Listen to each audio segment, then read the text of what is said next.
Oh, goodness. Hey, Joycey. I did. Joycey, I am so tickled. I'm working on something for you right now. Hopefully, I'll get it in the mail on Monday. Yeah, everybody get settled. The reason I'm here is because, the reason I'm here is obvious, but it's real cloudy outside, and my studio easel is in the north light. So I've got every light I own shining around me. I'll probably be blind by the end of the day. But we have to be able to see. You have to be able to see, and the camera, and then I have to be able to see what the poot I'm working on. So we'll give everybody just a few minutes to get in, and I'm going to revisit this. Hi, kitty.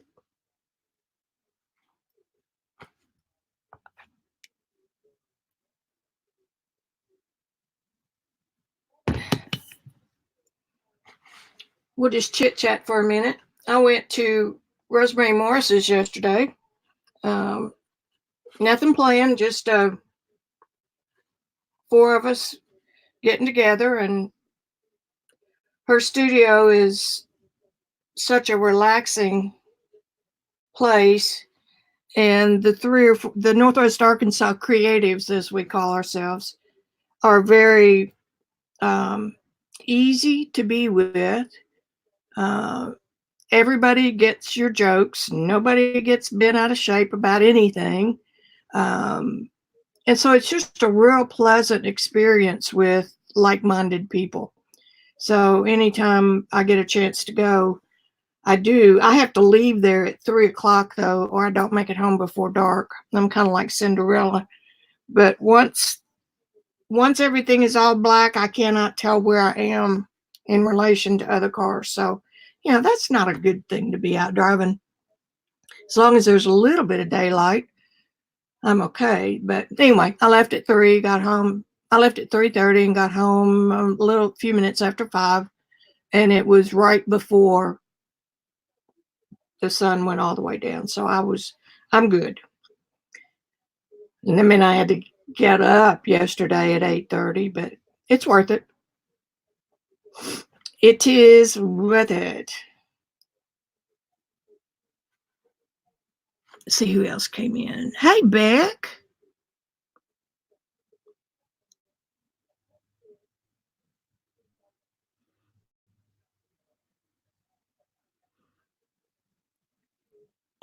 We're just fiddling. I think I said hi to Gail. I meant to. Once I get going, y'all be sure and use all caps to get my attention.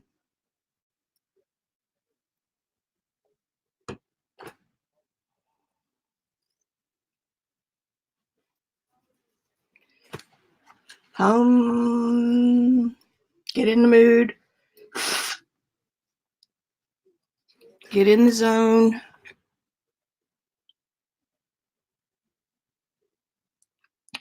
I'll show you what I worked on yesterday at Rosie's. It's not finished, but the point,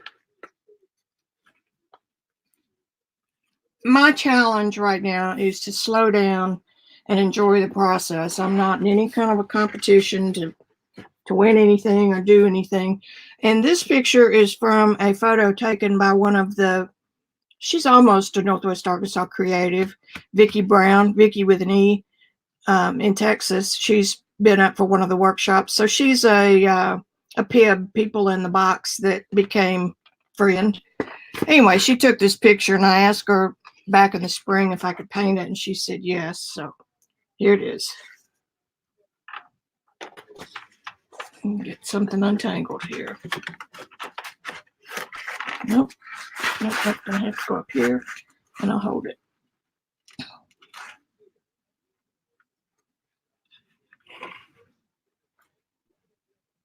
It's got potential.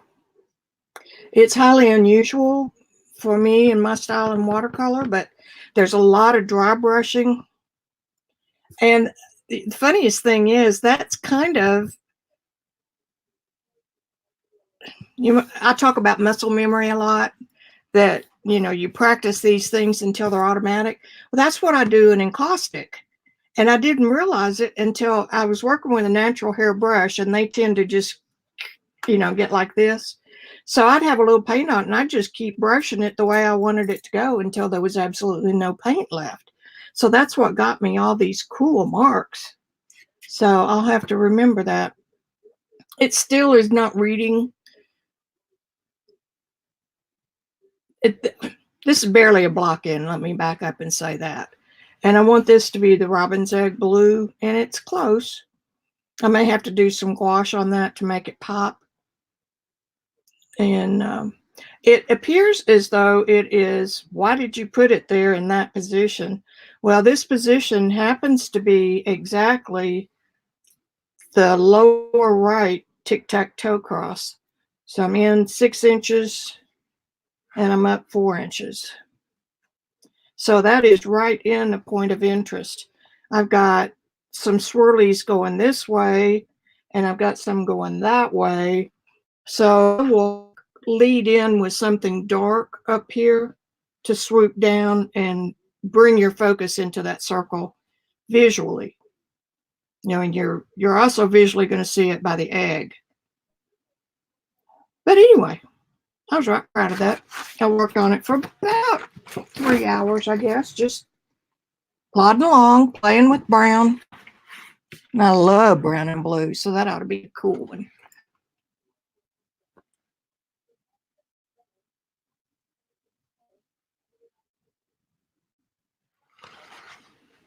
And like I say all the time, if I would just pick one and stick with it, you know.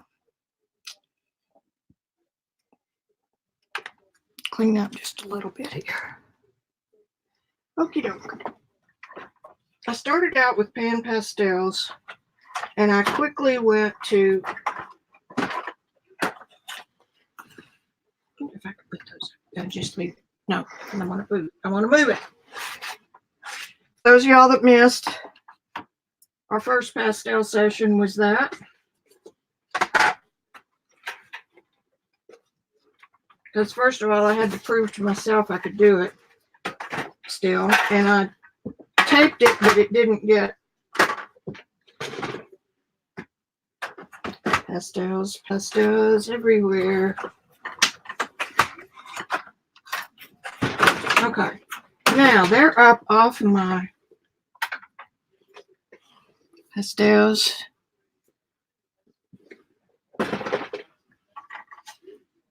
Okay, they're up off of my tray.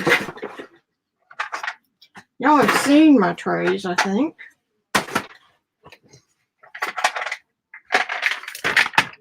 I'll show you real quick, maybe.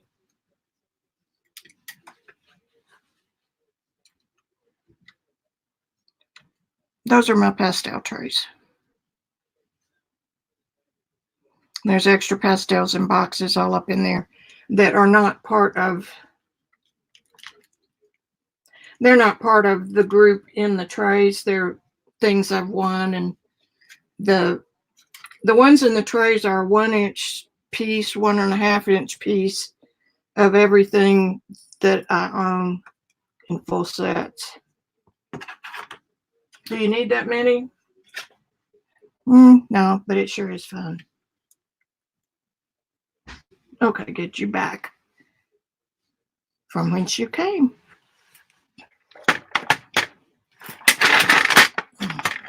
And on this, in this butcher tray, this small one down here, I've got the sticks that I have pulled out from that batch. Okay. Okay. You've talked enough.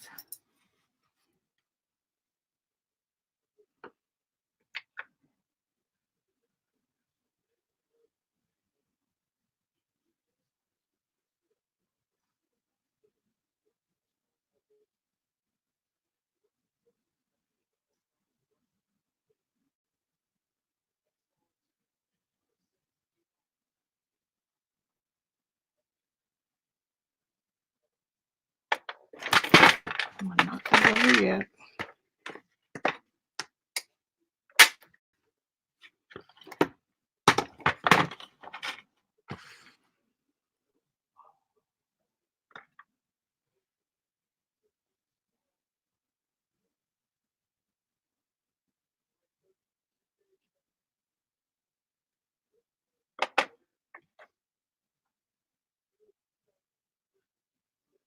I'm just dancing these colors around.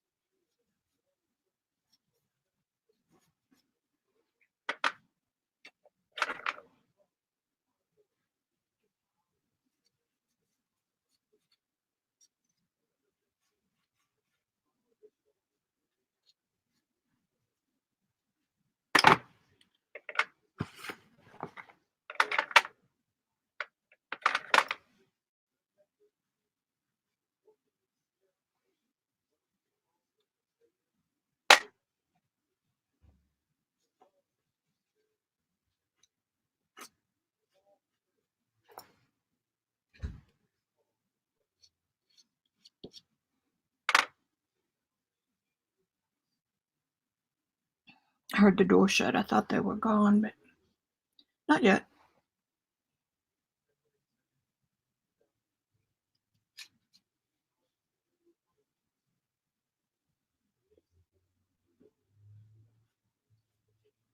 Keep in mind where your light's coming from.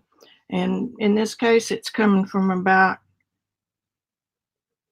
I'm standing right in front of the tree. It's coming over my right shoulder. And it is probably 3 o'clock in the afternoon-ish.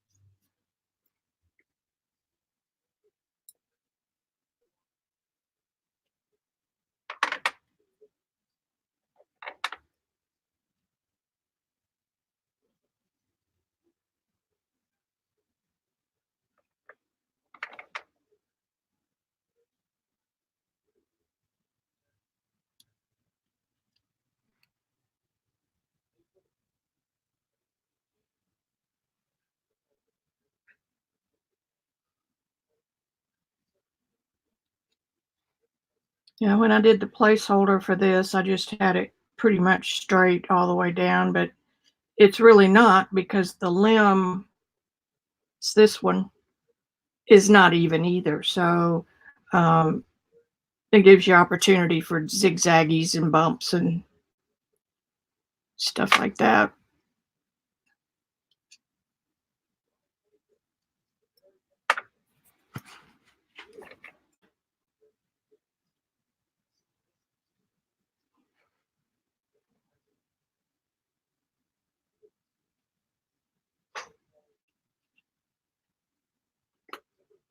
Now, if the sun's hitting that heavy on this spot right here, the shadow will have a little variation in it as well. And that didn't quite do it, so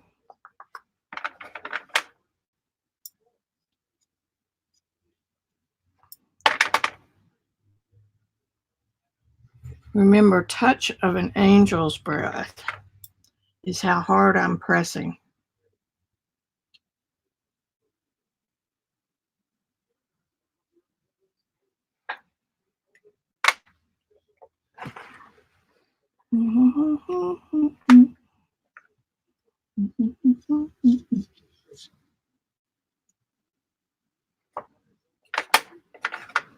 Now come back on either side of that with the dark, and you'll be able to see the variation.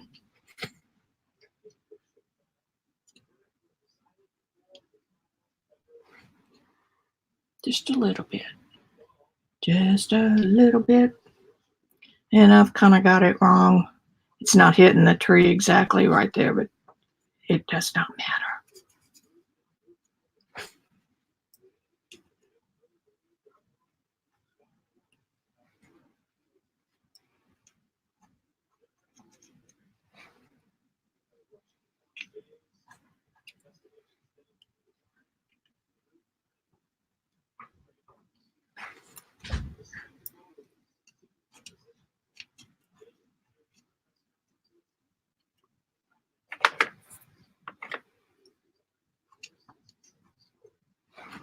And remember what I told you, everything that's in the same value, which is darkness,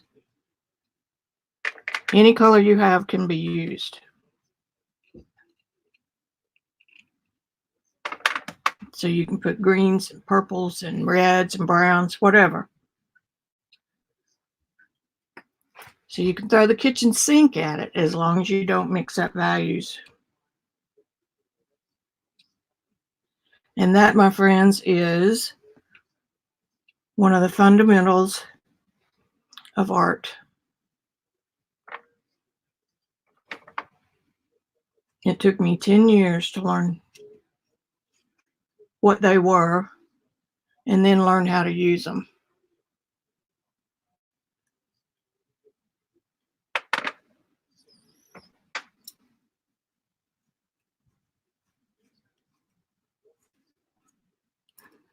And because I am not bearing down real heavy, you can probably go trace back to my very first mark.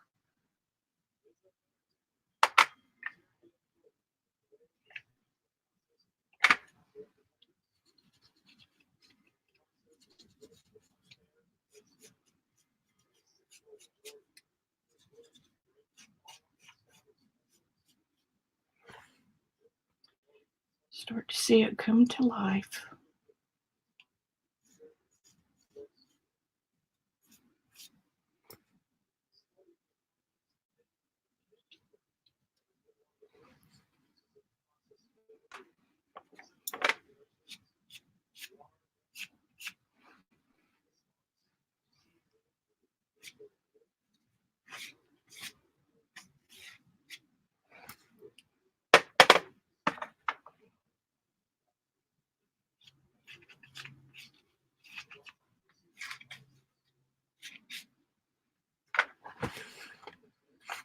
Drink coffee.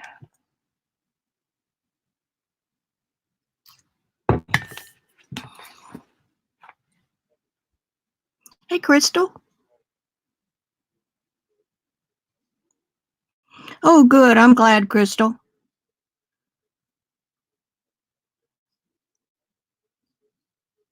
Make sure I don't miss anybody. Be sure and subscribe and put your bell on so you'll know when I come on. And then you'll get an email and maybe a warning or something on your phone, depending on. Basically, you can count on me at 4 o'clock on Tuesdays and Thursdays, and then I come in whenever I feel like I want to paint. And the reason that I've been streaming so much lately is because I really want to sit in my chair and catch up with what's going on, keep my eye on what's going on, you know what I mean. That's nonpartisan for the TV. But I'll get to see it later. So, and I need to paint every day, and you guys are what make it easy for me to paint every day.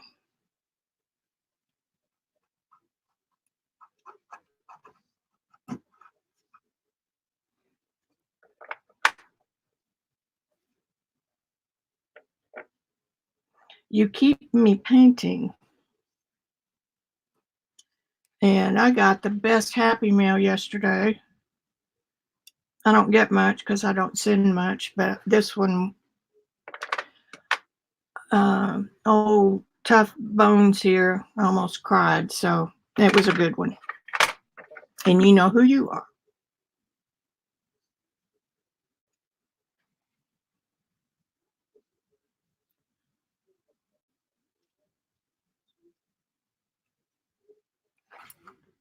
Do, do, do, do, do.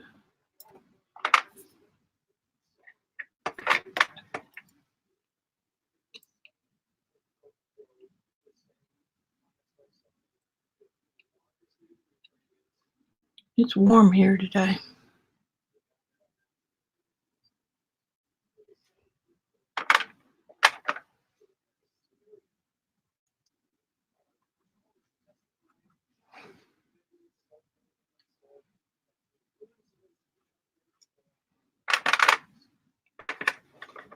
Use some surprise color. Look at that. Hot pink.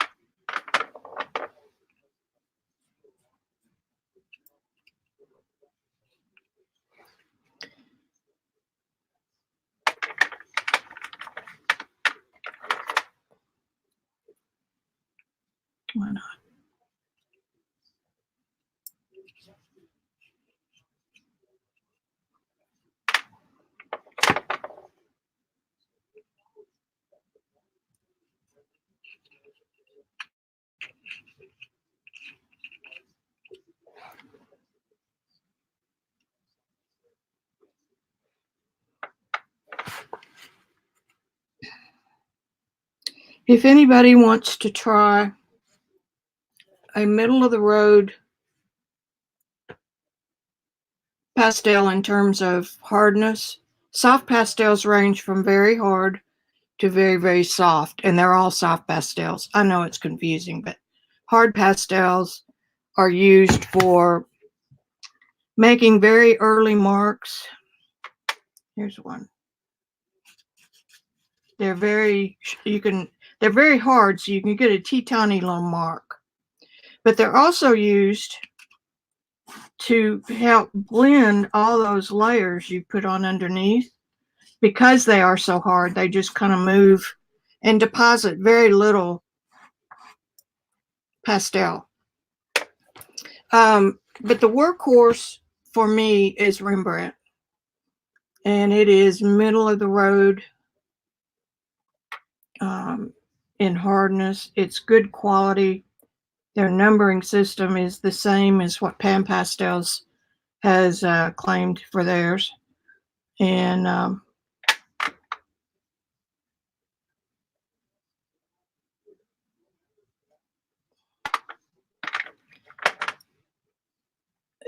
another excellent brand is Terry Ludwig. They're quite a bit softer for a beginner.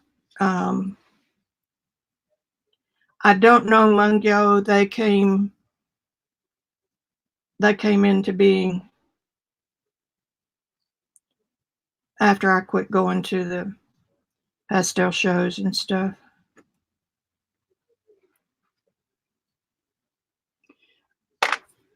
I hear from a friend of mine over there that they have several different qualities, and their artist quality is more expensive, of course.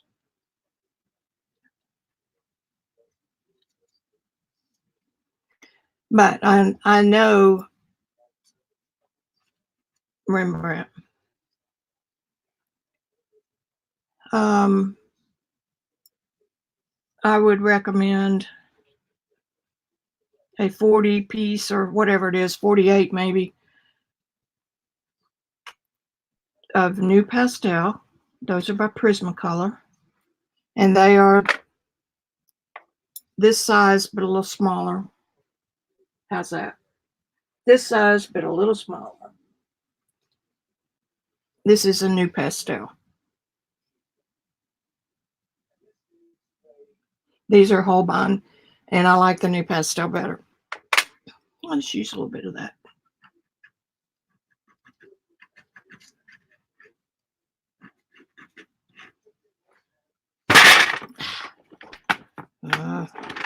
Stay.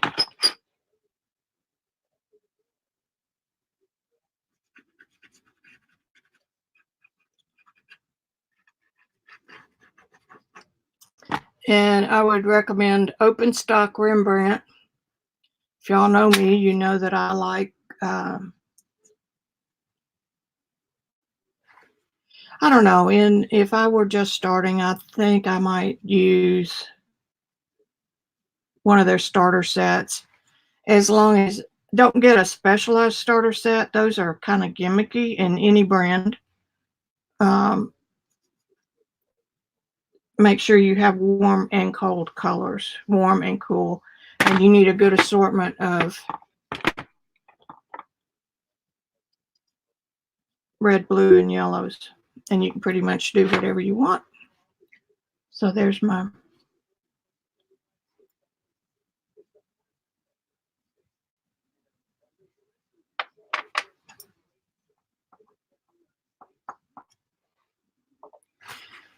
this is the star of our show, so we're wanting to make sure that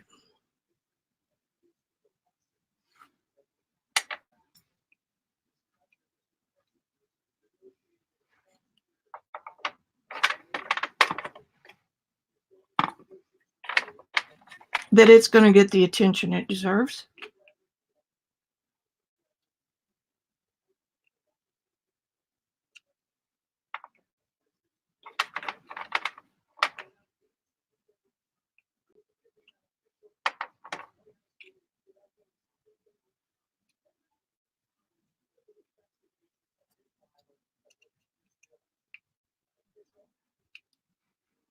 Just want that end to look like it's been.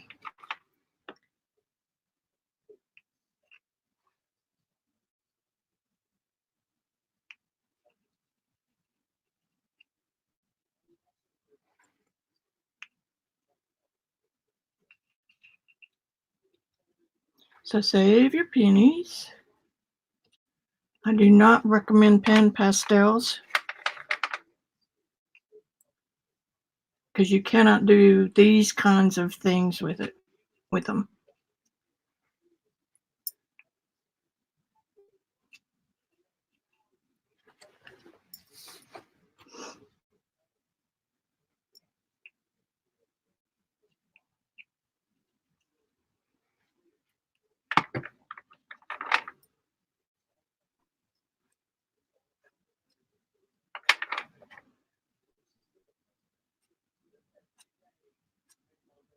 You can only go so light.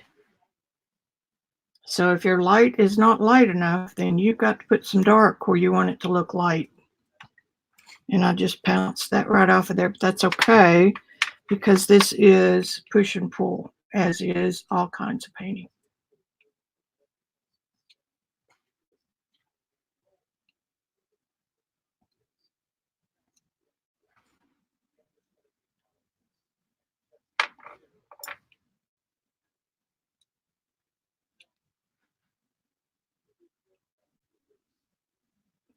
Now we've got a dark shadow here. That all helps with the 3D illusion.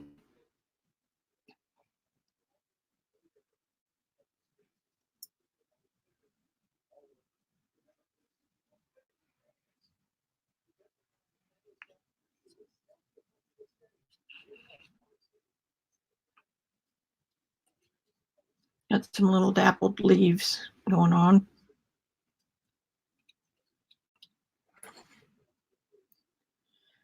Okay.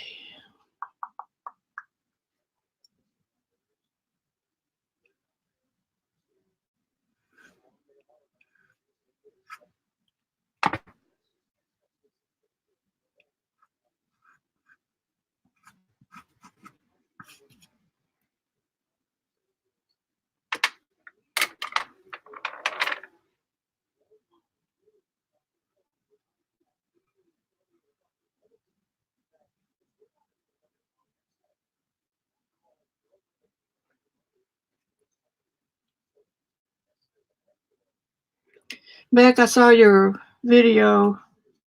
Well, I didn't see the video. I saw where you had done one about the new YouTube rules.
There's an awful lot of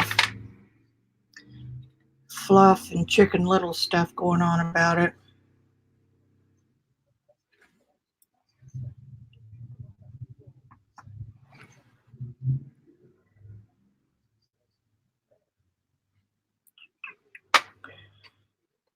So everybody has to kind of do what they feel like doing.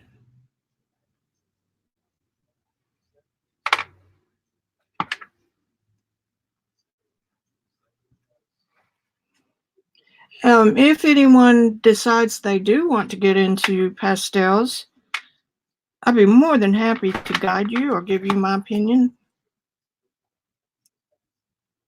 I noticed that pen pastels are on sale at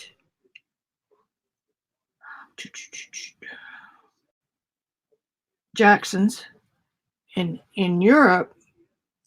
But I would imagine they've got the same sale at Jackson's in Atlanta. So you might want to check that out.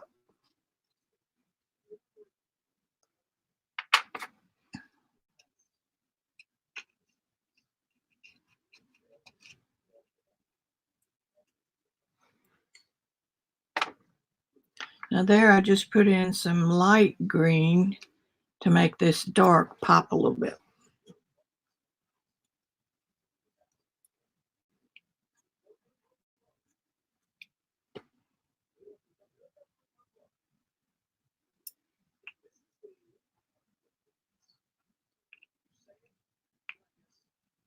I want that to look like it's been broken off.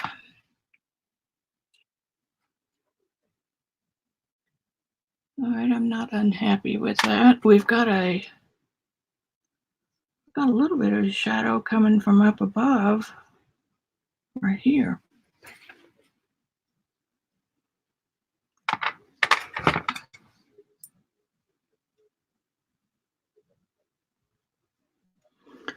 Now, according to measurements, so about here and I'm a little bit, but this area right here is on the same intersection of the tic-tac-toe as the painting I did yesterday or started. So my lightest lights and darkest darks should be in this area.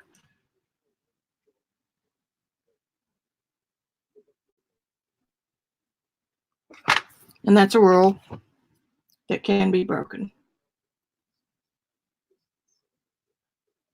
It's just like anything else. In chemistry, let's say, for example, most of that is black and white. It either is true or it isn't. But at some point, somebody had the theory that it needed to be black and white and not theory. Math is pretty much black and white. You understand what I'm saying there? What I'm putting down?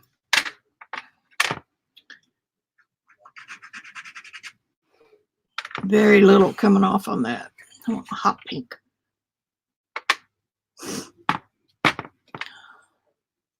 But in art, nothing is black and white. And in attempting to categorize things, it's when people get in trouble. It's like definitions and policies and politics and all that stuff.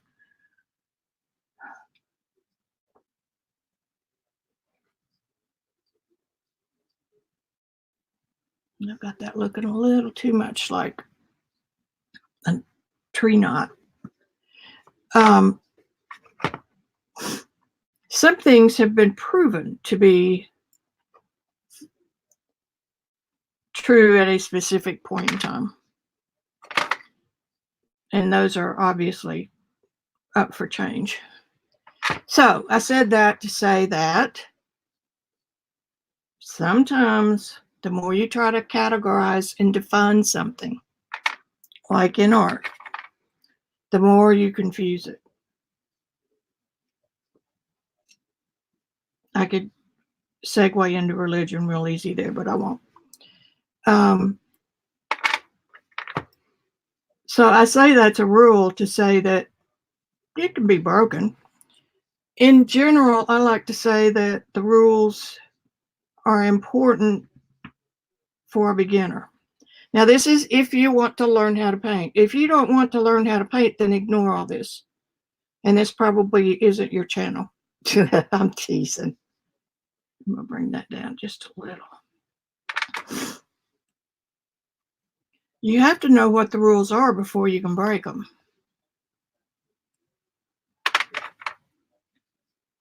That's why the composition rule of the tic-tac-toe and those intersections being prime spots, that is something that's been practiced for a long time.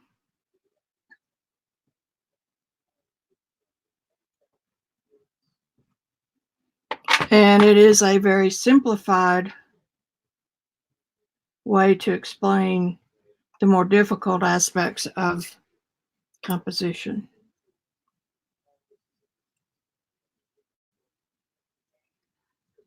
When you start looking at the Greeks and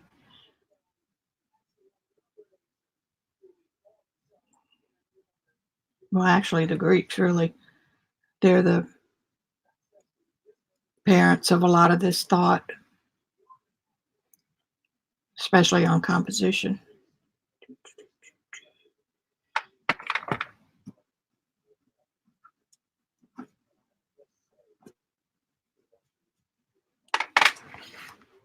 So if you can gain some sort of an understanding of that, then you can understand when you can put something right in the middle and get away with it. Excuse me. That was all I was trying to say. I went off on a tangent.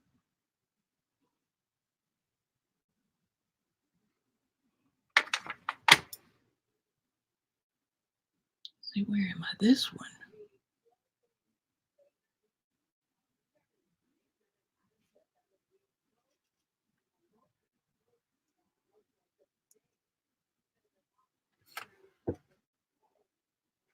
I better look and see what y'all are doing. You staying out of trouble over here?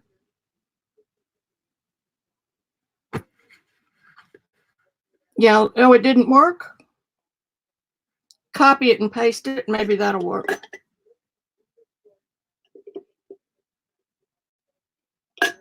I'll get you a good one. It should work. It should work.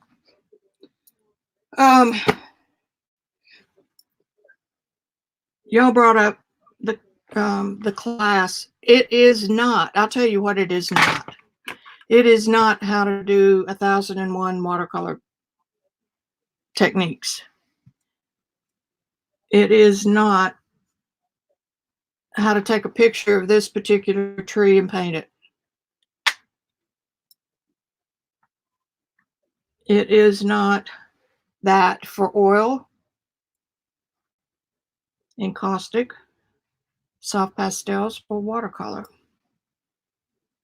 You will be introduced to those and given information that I think is enough to get you started.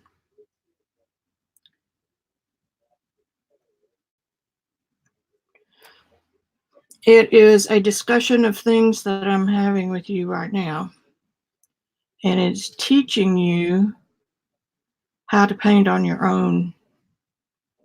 A teacher does a disservice when you have to keep going back to them to get you unstuck.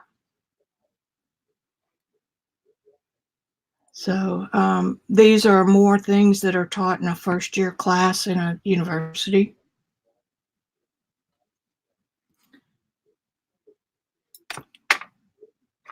And these are things that once I learned them, the quality of my painting went way up.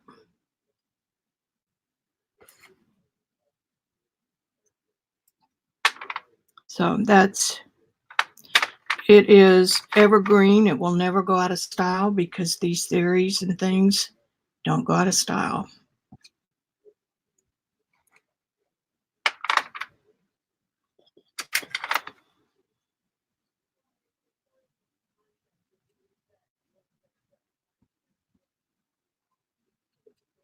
When I first taught it, or first released it a couple years ago,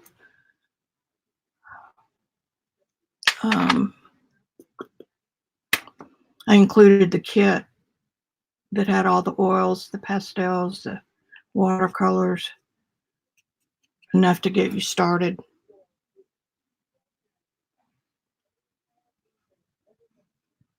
But the cost of the materials package was more than the cost of the class.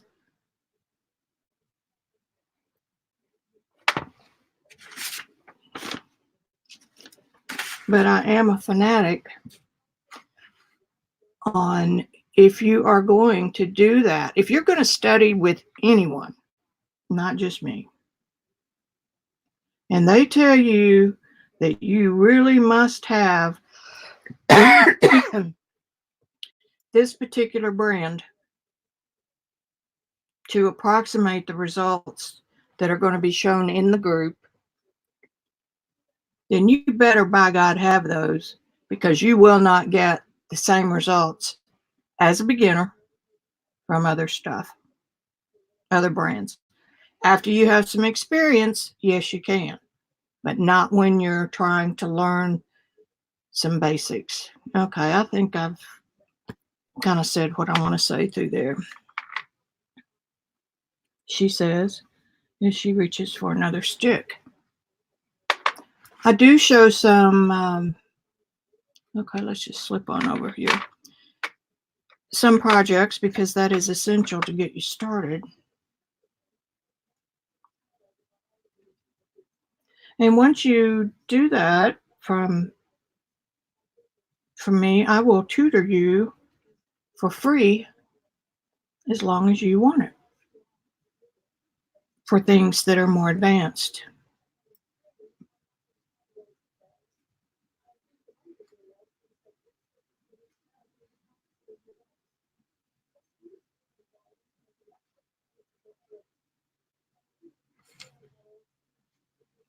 Okay, I need a drink of water, so I'll look and see what y'all are talking about.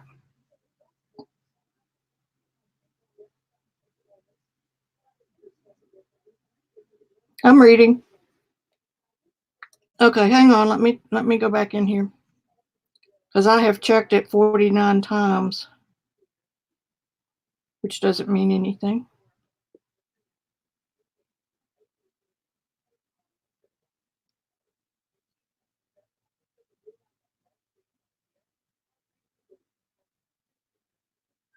It does not exist.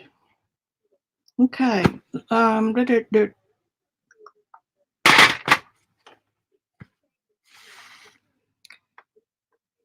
Hang on one second.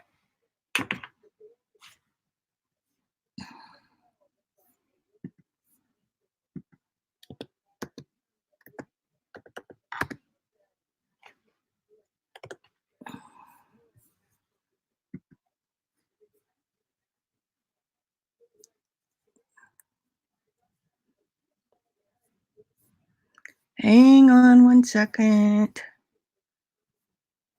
Shortcut links. Try this. Let me type it in. This is a shortcut link.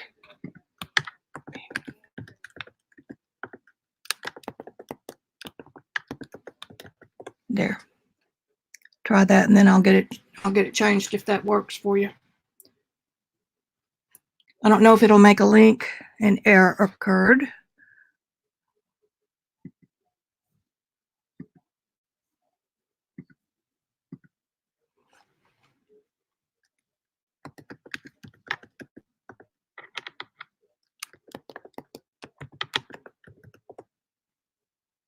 Is it going? It went that time, I think. Yeah, both of them did.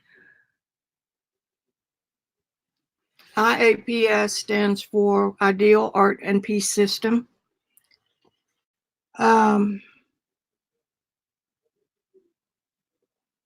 This is not, I'm not going to say not, but I am. It's not really designed for journaling and things like that. It is if you want to learn how to paint.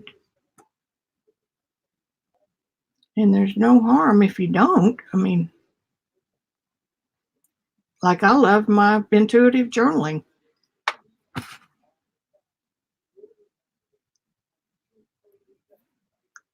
And I don't get into that. Let's see, I'm working right over here.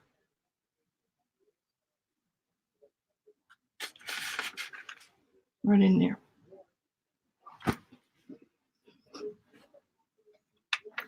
So let's just go ahead and put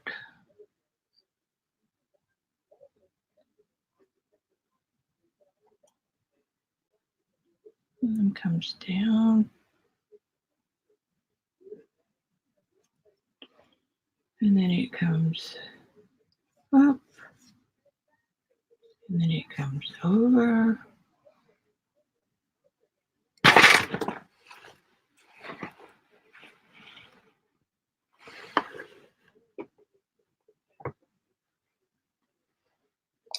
Everything disappears. There it is. I spy.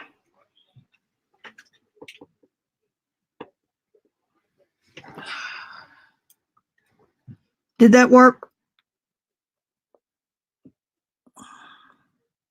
Yeah, I will. Did that worked? Okay, yeah, I will. I'll update it and remind me if I don't. I'll try to remember that. What it do? See, that comes over here. Okay, but it's right about here. This is why people love pastels, is because it's a drawing and a painting medium. There.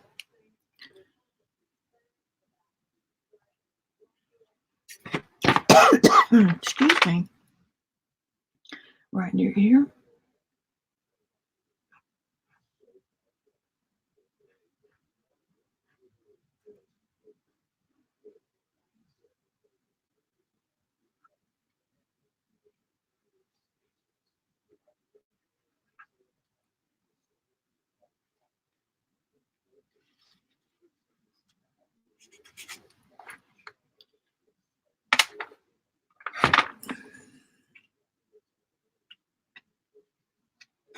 And there is a 30-day money-back guarantee.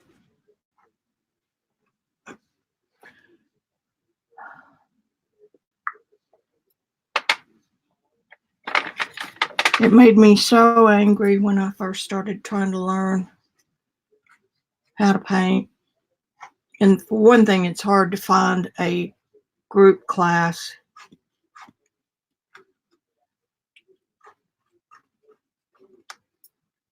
a local traditional type class. Most of them end up being social,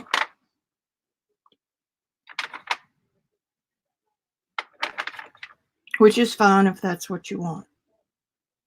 You know, go once a week and sit around big tables and talk about what you fixed for your guests that came over for dinner last night, and, you know, who got drunk and who didn't, and that sort of stuff. Y'all don't know me well enough to know, but that sort of thing drives me crazy. It's a good thing I wasn't a corporate wife ever. So I had trouble finding a class. Plus, it was right after Sarah died. And for those of you who don't know me, that is the reason I teach, is because learning to paint saved my life. And I don't care who you are, you will at some point, if you haven't already, have something that rocks your world. And art is an excellent way to deal with it. It's too light. So, because I did not feel that comfortable around people my own age, for reasons that have to do with the aforesaid crisis, I'm just going to put that there. I'll change it later.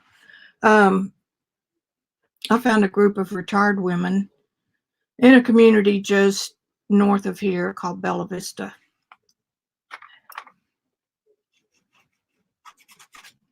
And I was comfortable there because at their ripe old age of 75 and so on, which is ridiculous because I'll be 70 this year, they too had lost children. So I felt easier there.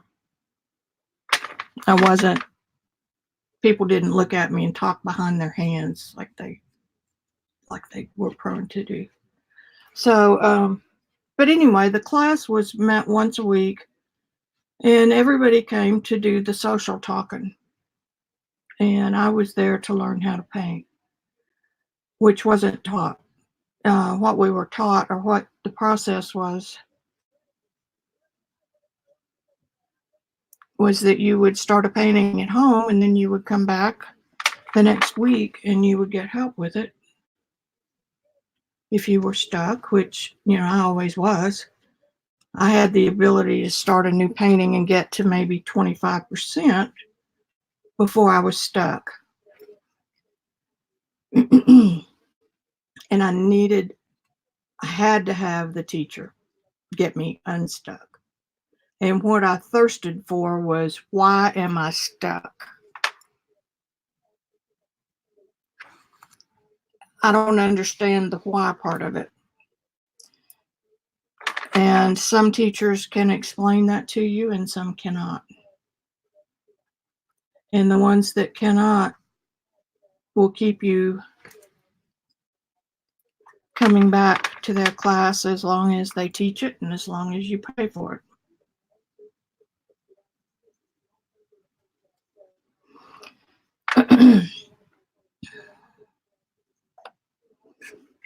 So that was my first couple years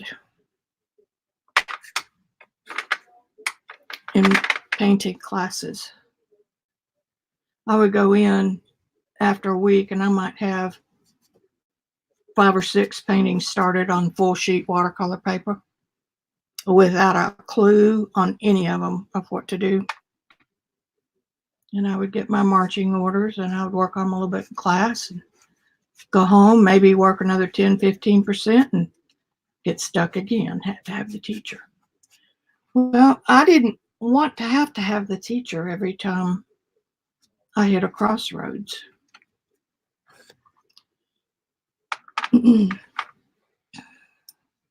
So it was very frustrating.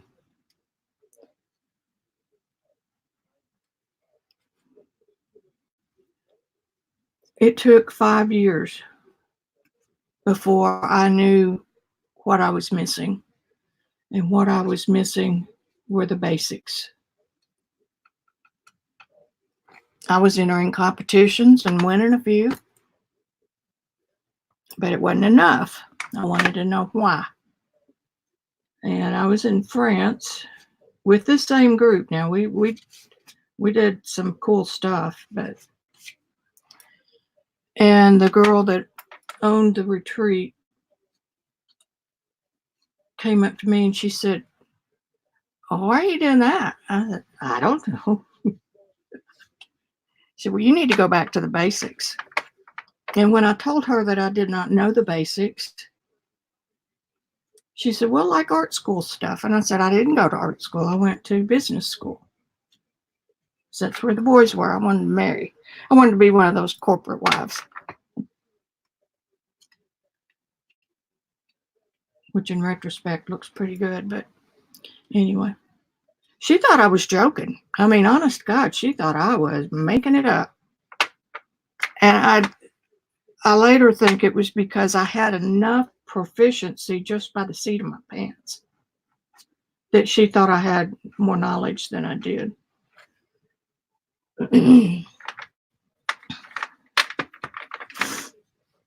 So after about the 3rd or 4th time she said this, she said, "Oh my God, you really don't." I said, "No, I really don't." So I ended up going back, well, some total of a bunch of times. And during that time, I asked her if she would teach me because, it was in 05, we were beginning to get internet that was reliable and fast and all that. And she said, "I won't teach you, but I will mentor you until you're good enough that you and I can paint together." And that really made me feel good. And that's exactly what happened. I would paint during the day, take pictures of it, email it to her, and then I'd go to bed. And then when she got up the next morning, she would review everything and give me pointers and critiques and send it back. So we'd work that way a lot. And I just don't think it's fair for anyone to want to learn and they can't find the source of what to look for. So that is in part why I do what I do.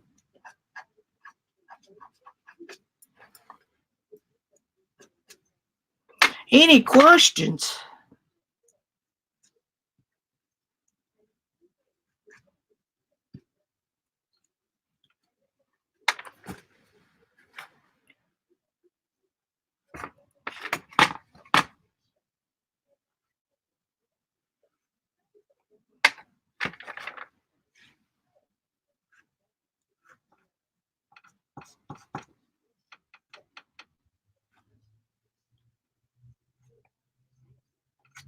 And I often thought, yeah, I'm 51. I'm taking this up late in life. I really don't need to waste any time in a class with a teacher who doesn't know how to answer those questions for me. Doesn't mean anything against the teacher. I'm not gossiping. But for me, it wasn't right.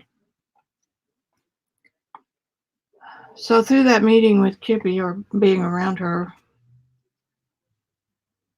meeting stateside whenever she was here and going to conventions and meeting her in different towns and stuff, I was introduced to the people who rock this industry and got to know a lot of them really, really, really well.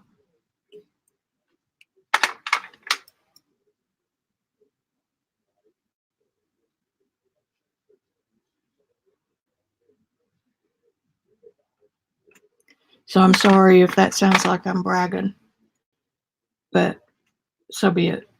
I earned everything I know the hard way.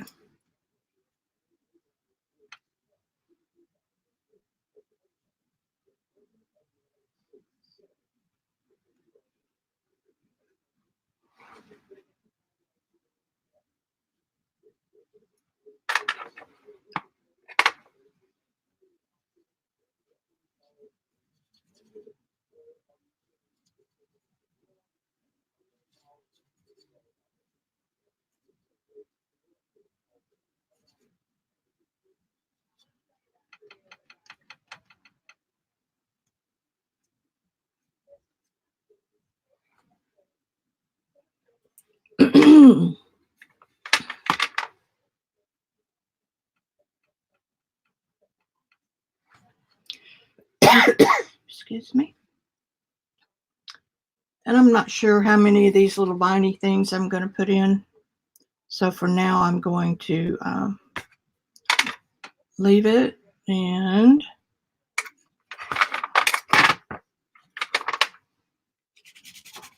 I want that out of there. See how easy it is to correct?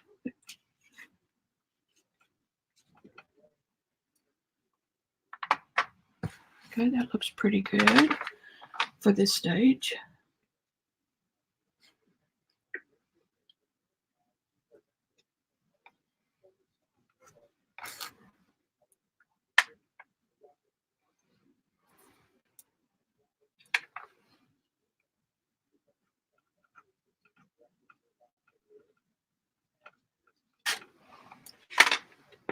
Okay, now I'm going to flip it over.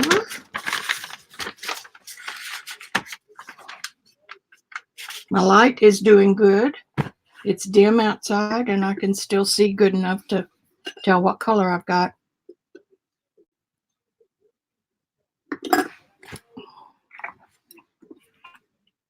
Excuse me for blowing. See, if it hadn't been for knowing that skip trial, I don't want that. That some of you look forward to me being here, I'd just still been sitting in there. It's the kind of day for it. Which one, Gail?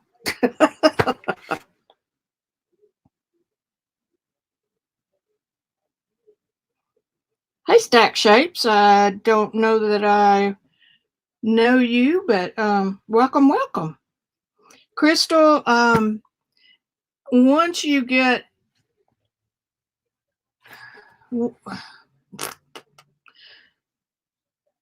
how do I explain that? Once you reach a certain level and know, and you've studied, and it's obvious that you really want to learn more, teachers come out of the woodwork, mentors come out of the woodwork, and that's what I call it more than anything else. I mentor people who deserve it. That's what she did. I also had mentors. I had one that, again, here I go, you think I'm bragging, but so I won't mention names, but um, I have had 5 or 6 people who mentored top professional artists, mentored me when they didn't have to. And so it's my duty, since they have passed on, it's my responsibility to do that for other people that I meet. So that's the way I feel about that. It's it's not a know-it-all thing. It's what artists do for each other. Now I want that one moved, obviously. Um, I don't think pastels are that much work because they're so easy to correct.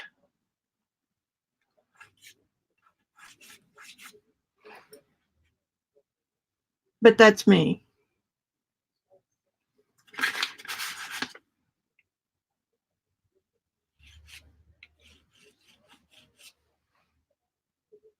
And the fact that you can leave them, go cook supper, or go take care of the kids, and all you have to do is put your stick down and leave it. So for that, it's even easier than watercolor. You have nothing to clean except your hands. Okay, now this little branch will come out of there. Oh, you picked up a bright one.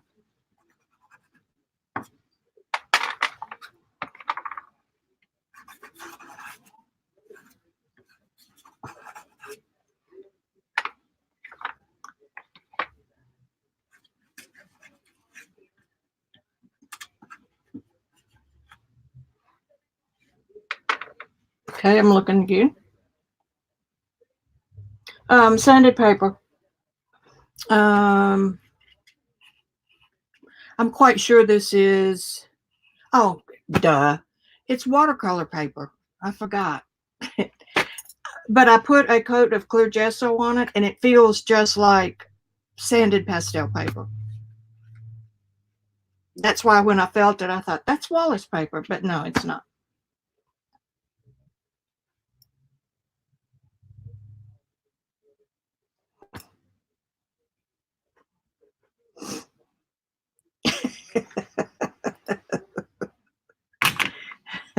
And this one was done on the same watercolor 140-pound arches. Not that that matters, but, and again, the clear gesso, because it has a wonderful sanded base. And then this one was done on Ampersand's pastel board. It's a manufactured hardboard, and the surface has a marble dust on it, and it'll hold ginormous numbers of layers. Okay, y'all might like to see that.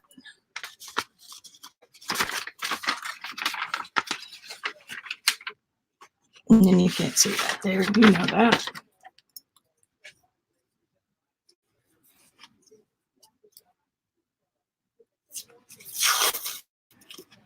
Ooh. Once I started soft pastel, I was in love. I didn't work with anything else for a couple of years. See if you can see that. Yeah, you can kind of see it.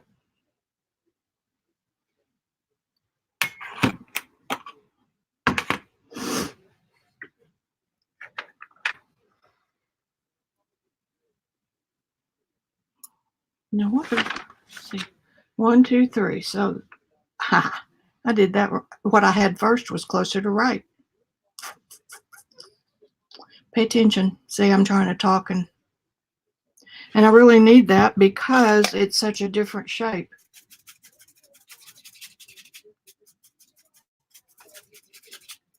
Gone.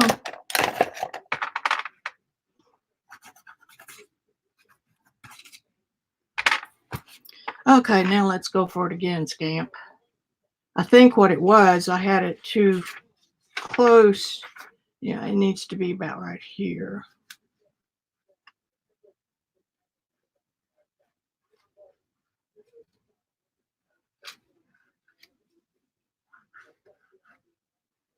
And what I learned from all these different teachers, I would study with them, maybe, you know, out of the country or wherever they happen to be.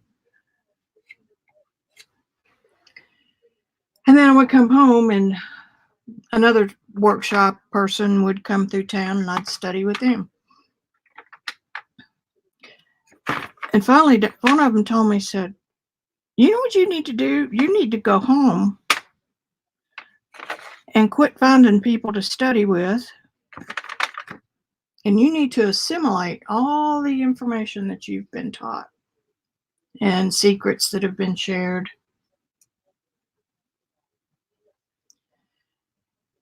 And so when I was ready, that meant there were 49 other teachers who told me the same thing.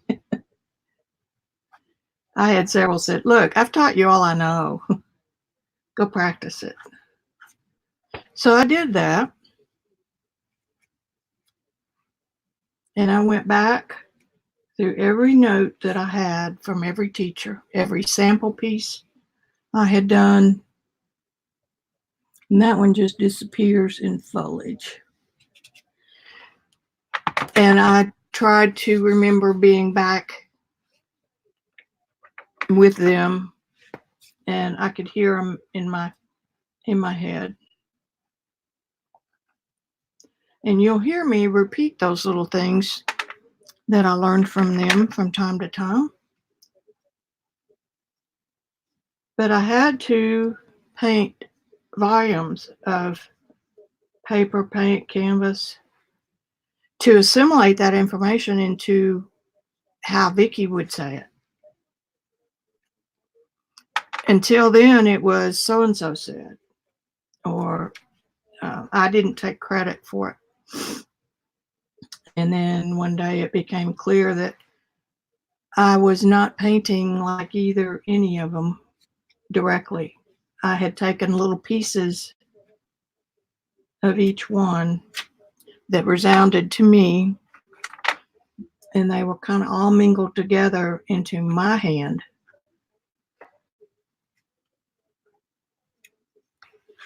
So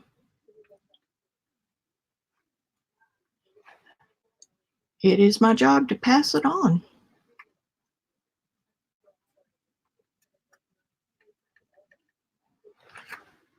Okay, that's good enough until I come back with foliage. But see, the difference in that limb is different than these two, and they are growing about that way here. One of them needs to shift. This one needs to go up a little bit in order to create that illusion. So let's go up.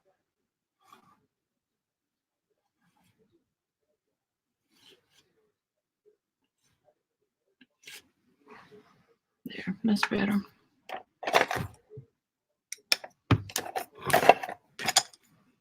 The brushes that I pick up, once they've been worn out with mixed media or oil, this is an oil brush. I don't even know what this is. This is fairly soft, so I'm not real sure where it came. I know it's a master's touch, but anyway, it joined over here. So when they wear out somewhere else, they come to the pastel station because the sanded papers will tear up a good brush. I like that little bit of yellow shining through right there.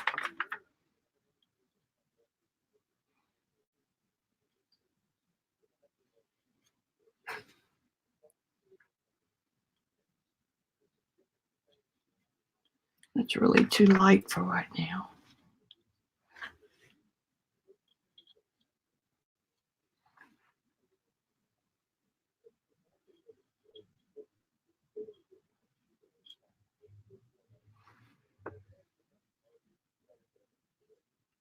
Nope, that comes like that.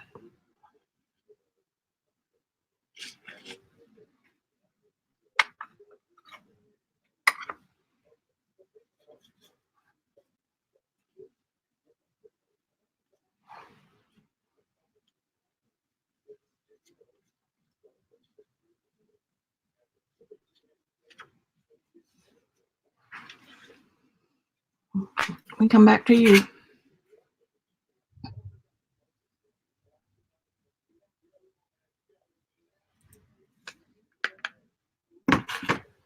Nothing new? And I said when we first started that my challenge in my painting path is to slow down. It doesn't matter if this takes me 20 hours or 10 hours, or I don't have to finish it today. I don't have to hurry the process. I can talk to you guys and somewhat keep painting.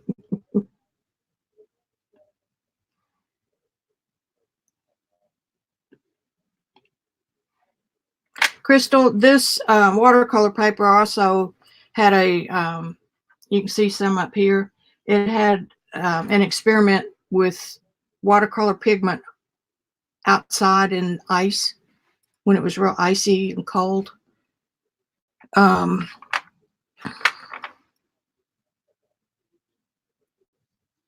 They made real cool backgrounds, and I mostly like to bring them in and have them for pastel backgrounds because you can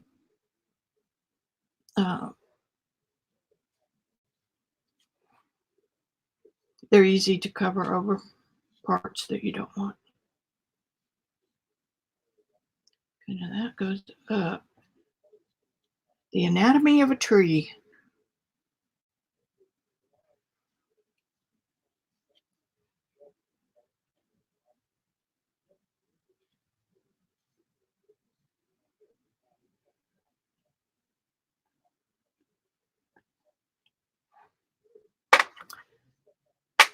And in addition to all the people that I studied with in person,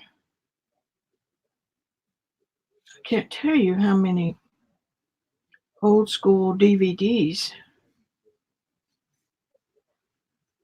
that I've worked with. Self-teaching. That is a broken limb right there, it looks like. So we're going to make that right there, which is way too big. Bring that down.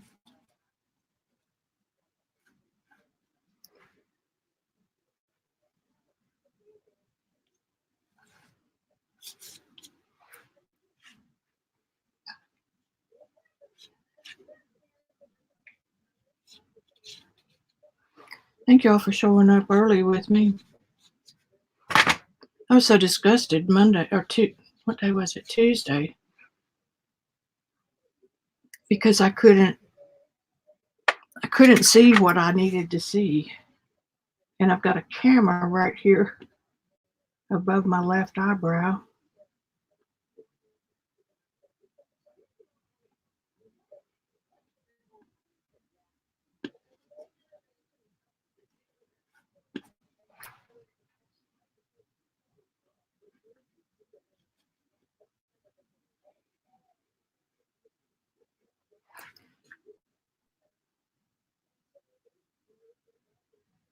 Ooh-wee, what a mess.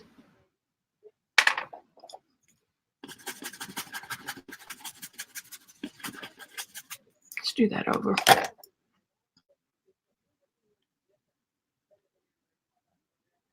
Now this.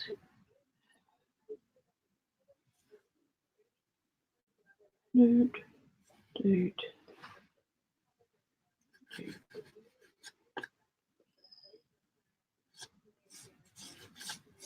My tree is not exact proportions, but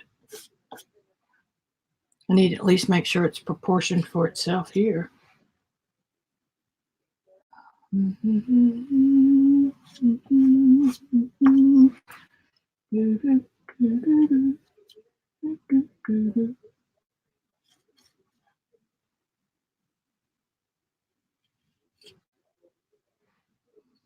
y'all watch American Idol? We love it. Oh, God. We do love it. And there is, every time they have a season, I say, oh my God, they've never had a group this good. But oh my God, they've never had a group this good. There's one girl on there that her name is Katie. And she dresses like I used to dress, just wild child, big polka dots and prints that don't match and big skirts, dressing almost like a Minnie Mouse would. And she can entertain. She sang a Lady Gaga song from the movie Stars Born the other night that we listened to twice. We backed it up twice and listened to it.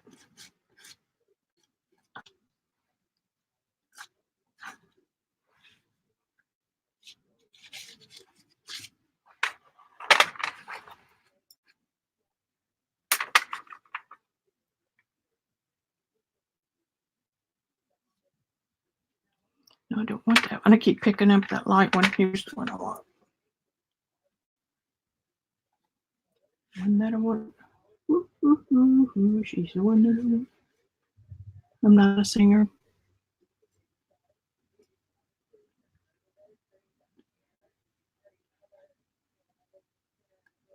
Okay, if I can get it proportioned right, and I do because now it's bigger than the other one, and going a little bit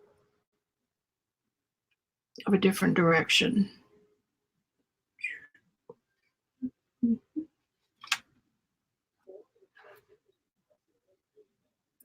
And now this one can change its direction just a little.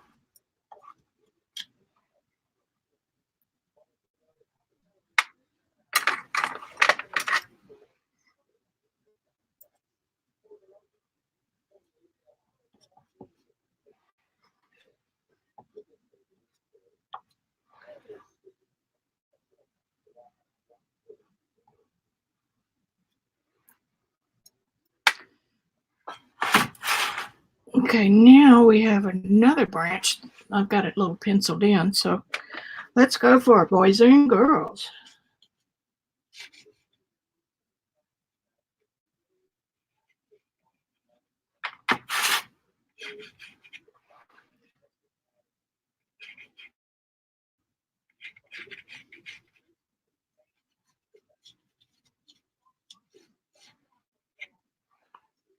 And that one too has been broken off.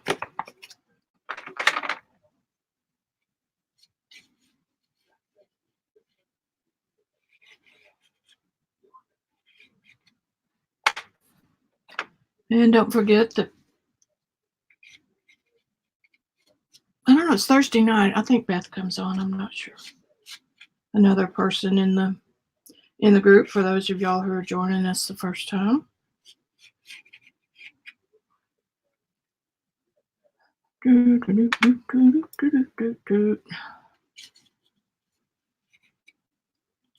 already used that one.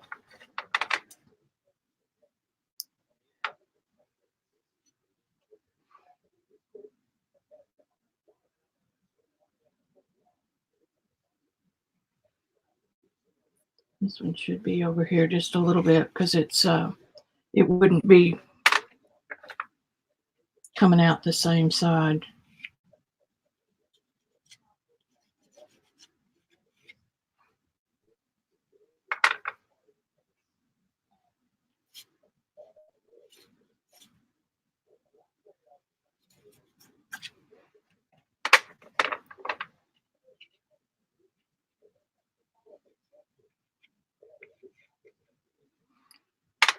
Now, once these are as good as I can take them at this stage, then I'll come back and work on the background some more, and it will change how these look. I've got the light on the wrong side, so that dark blue is where I'm saying is background.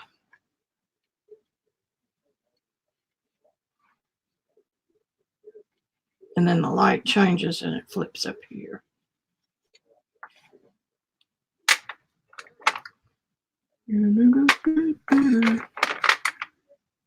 Let's put some blue in there just because we can.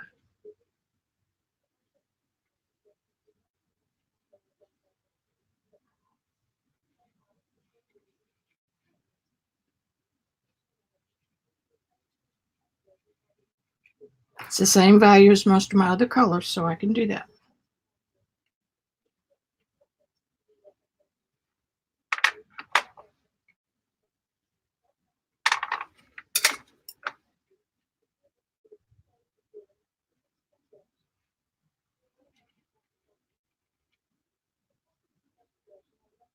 Stay away from that.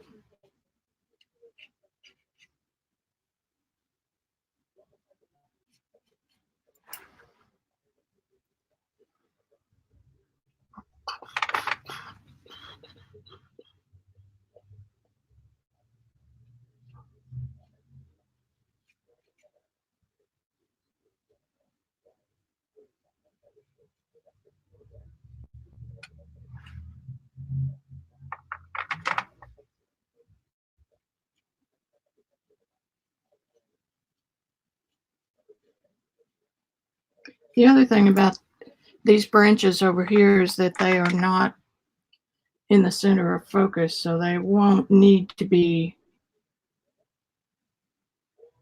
brought up at the same level of finish.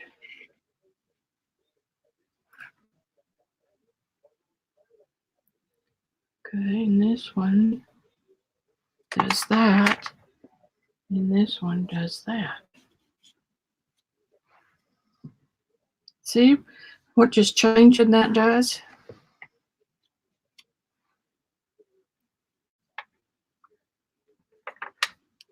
Minor, minor.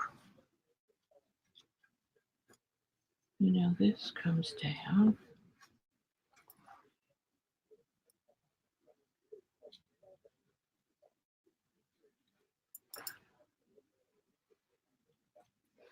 And then you just put a white mark on top of it.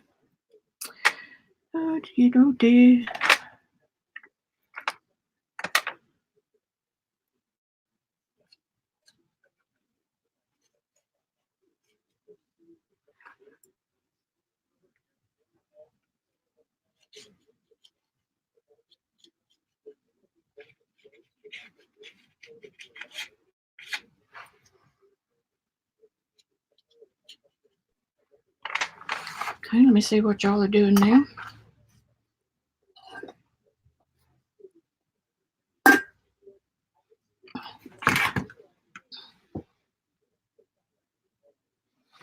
Bye, Crystal. I'm going to be on trees and soft pastel for a while. So come back. I try to go every day about this time. So just check in. Hey, Lisa.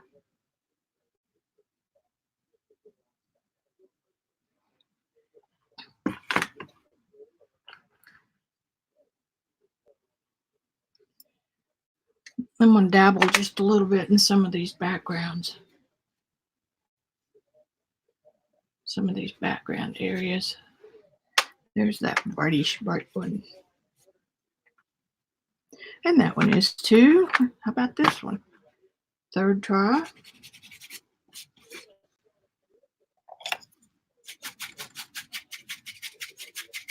Now remember, the dust falls down in here. That looks pretty good right there.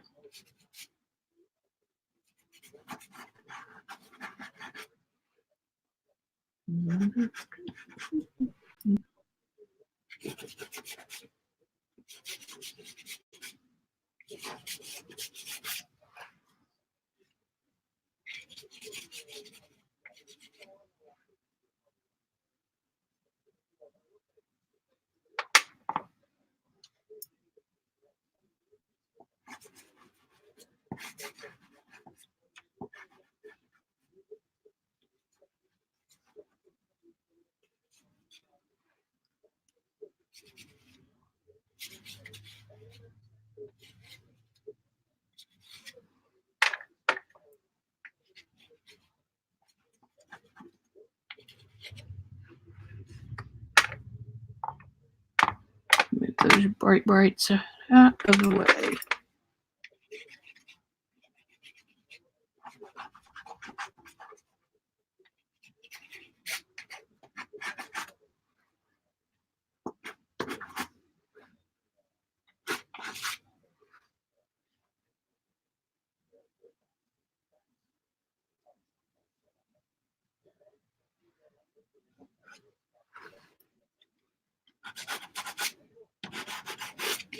This is a really, really hard pastel, and I do believe it is a Rembrandt. Different colors act different. Each formulation is different, and each serves a purpose.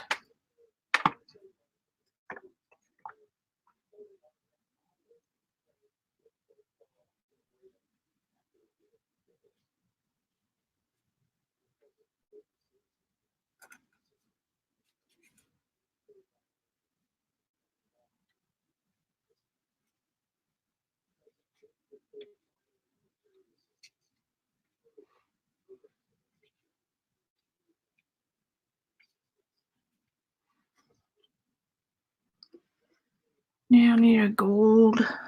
Of all the colors I have, I don't have a gold.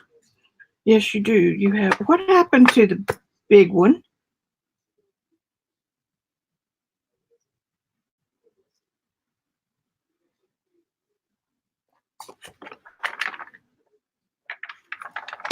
That round one I was using. What did I do? Pitch it back into the.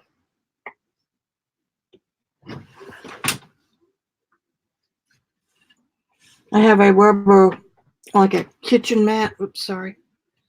Under my chair.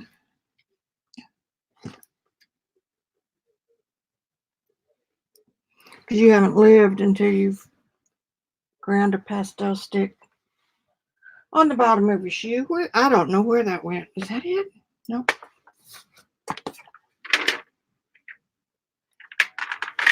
There it is. I don't know why it's in there. A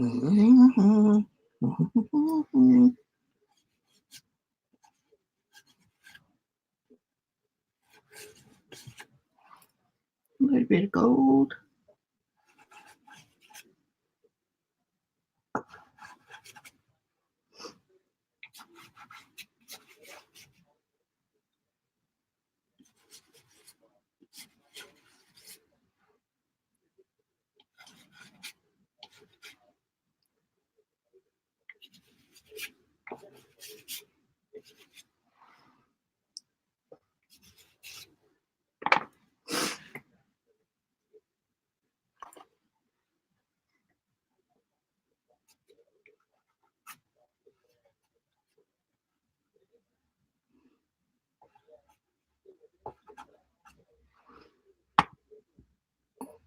Excuse me.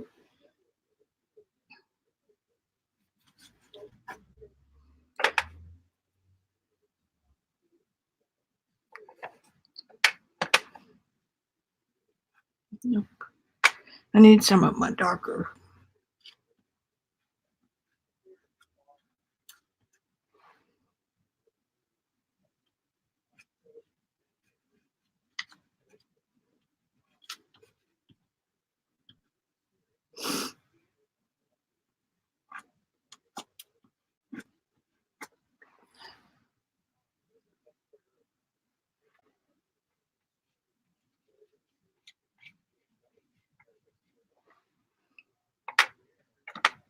Then come back in and state that just a little bit.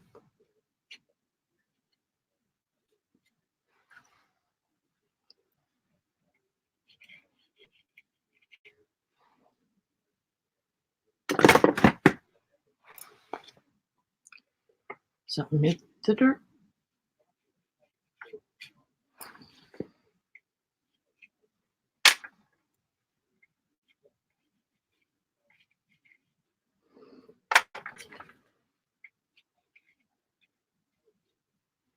Okay.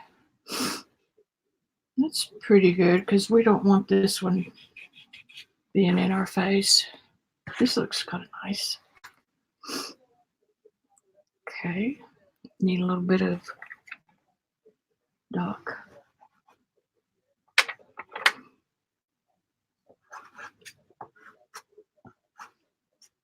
A little bit of purple. A light blue. That's kind of a bluish purple.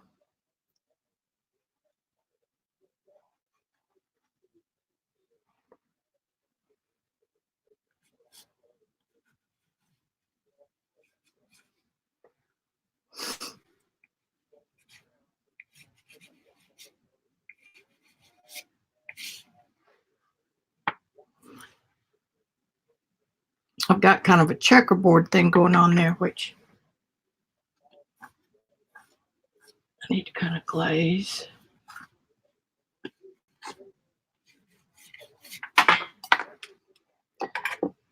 It's just like when you're in watercolor and you let it dry and you come back with real thin glaze. That I have to pick up. That was the iPad.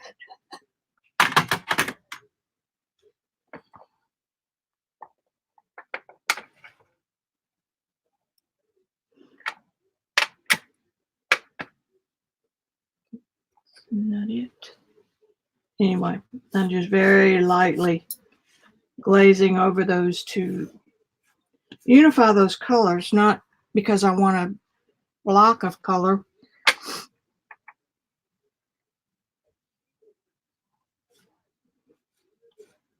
want to mesh them together.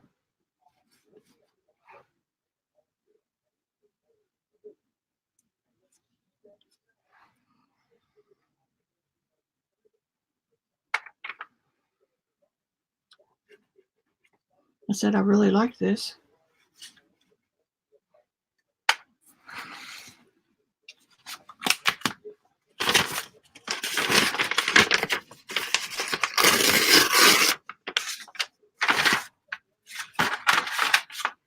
Okay.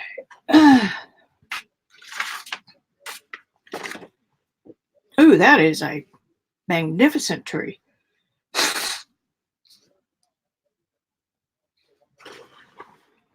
We've got limbs in the front of the tree. We've got branches overlapping. That's cool.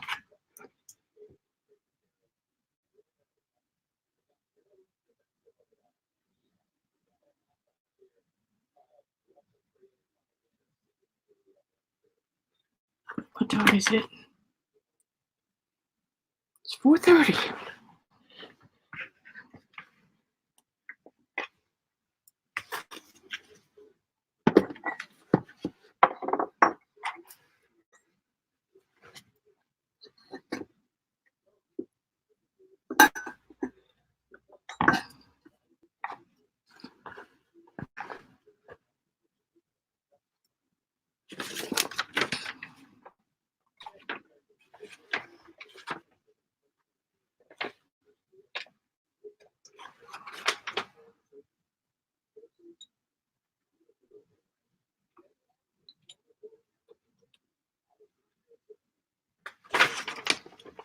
All right, I'm going to work a little bit on this background.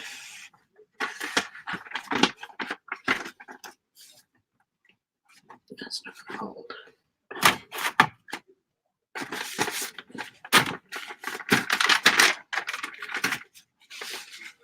All right.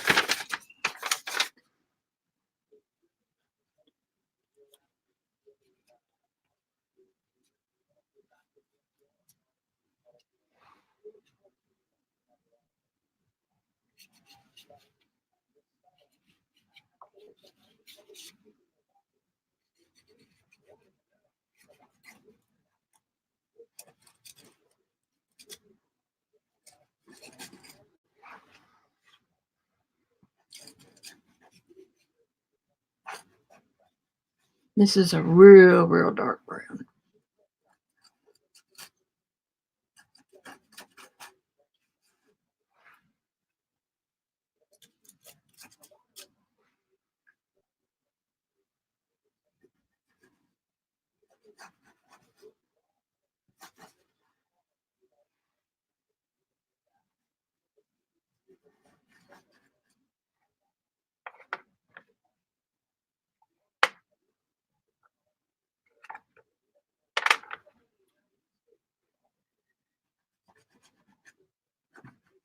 This is a dark blue.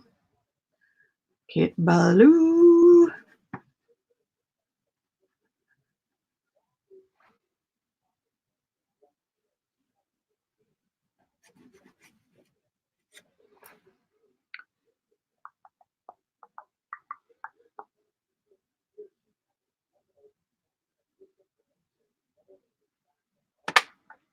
And this green actually pushes back.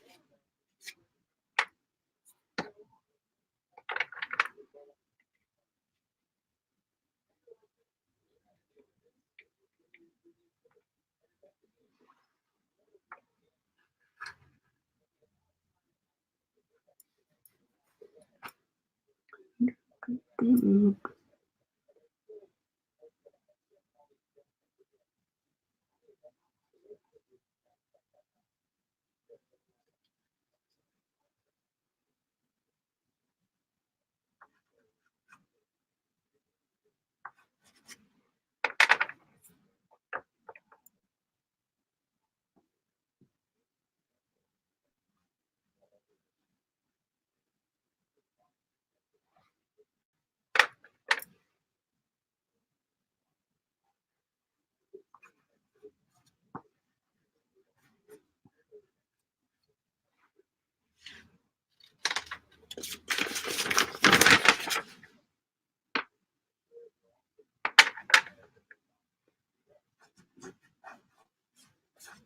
I'm still really not pressing much at all.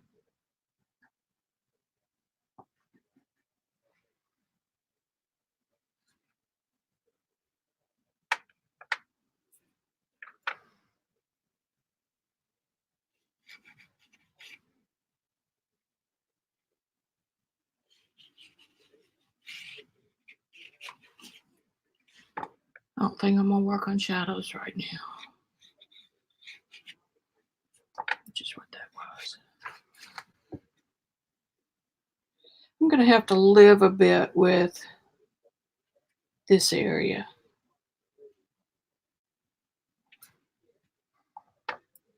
And see how I like it. That's too dark.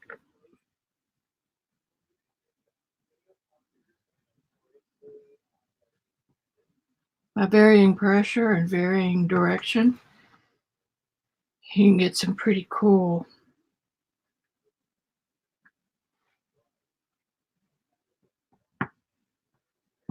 marks.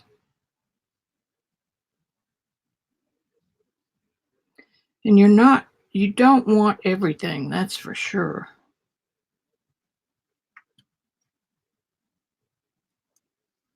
This is about the tree.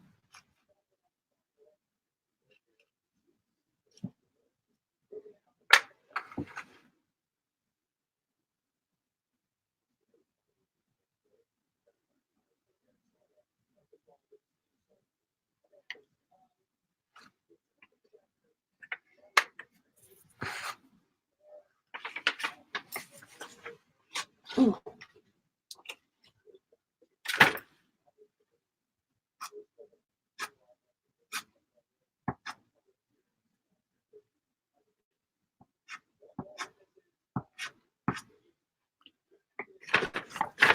It's harder than what I want. Okay. Where are you going now? Back to my...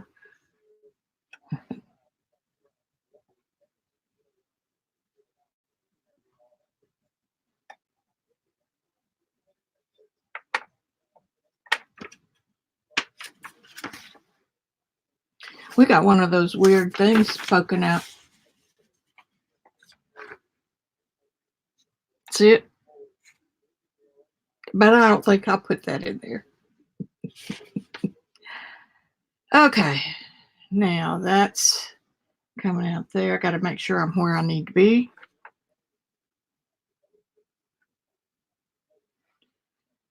And I think I'm just going to make that a dark area.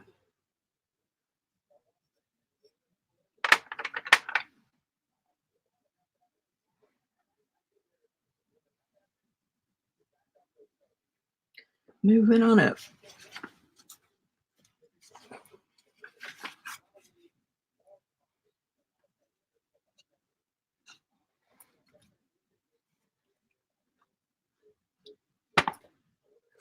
Okay.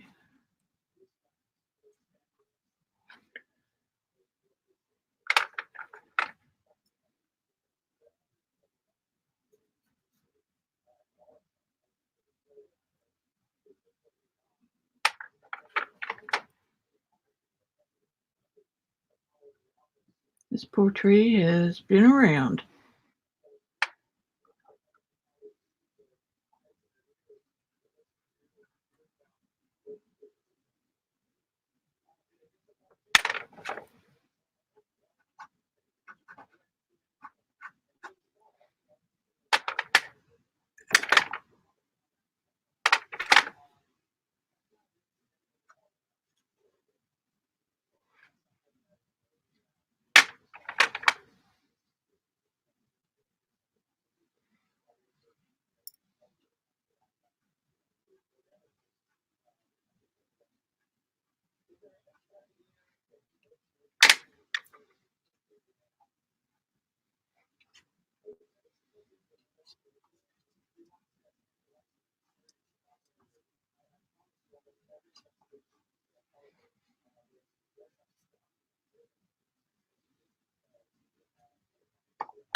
A lot of times after putting down a color,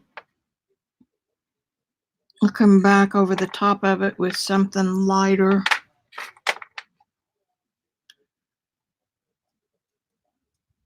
And because that lighter color is under it, it helps a little bit.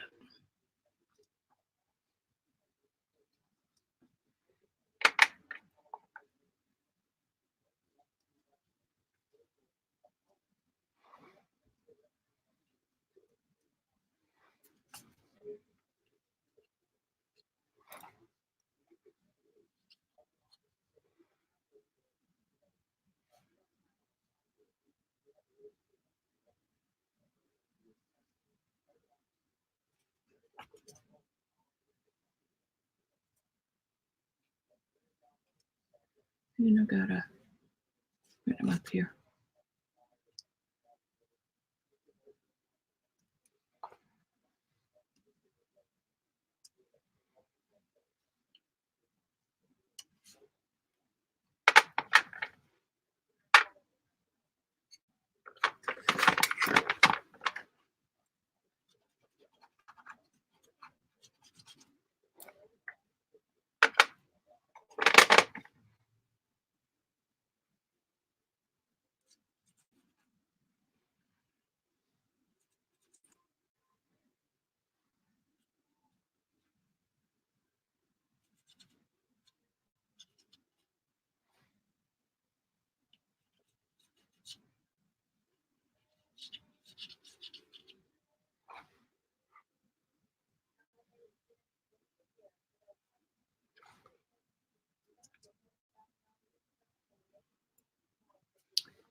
You have a little nubbin.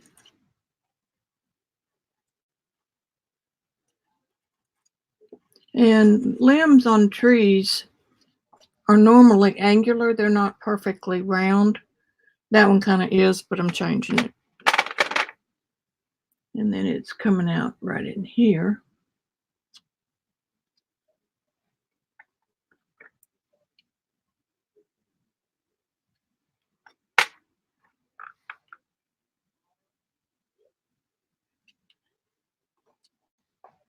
Wrong side.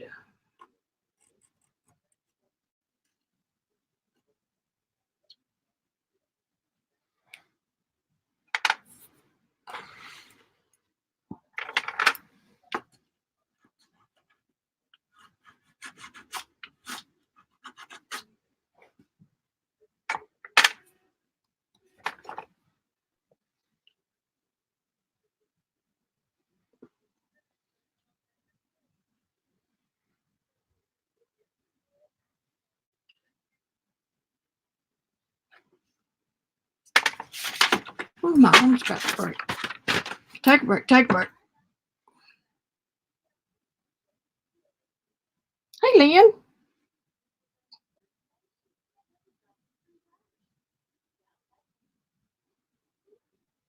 Cool. You know, I've never really been into trees. I mean, never really understood why you'd want to paint one. But I'm getting to the point that I understand better. You know, we've got a few. We don't have many.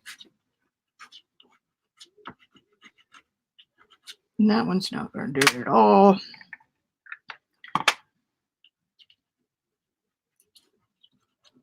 We don't have many leafy branches coming over this side of the tree because the tree is pretty much dead.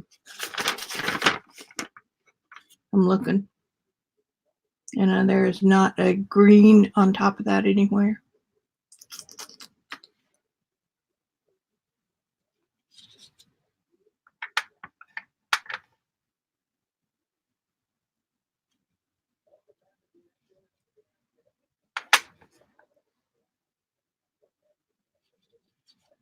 Talked about you yesterday, Lynn. I went to Rosemary's.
This is a beautiful dark brown.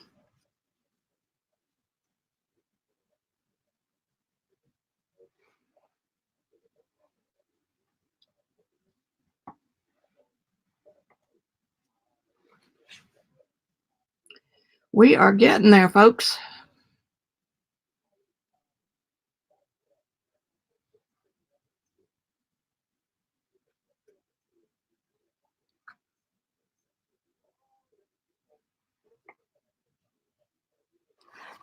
I didn't need to be that light. Okay, now we've got this one. And there's a crook right there that comes up. I see an armpit.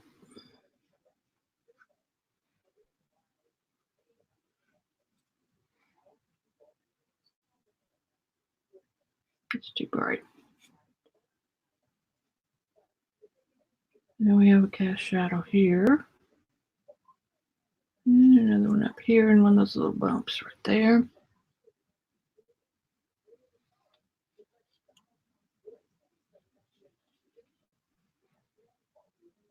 See how the darks really make that tree pop out?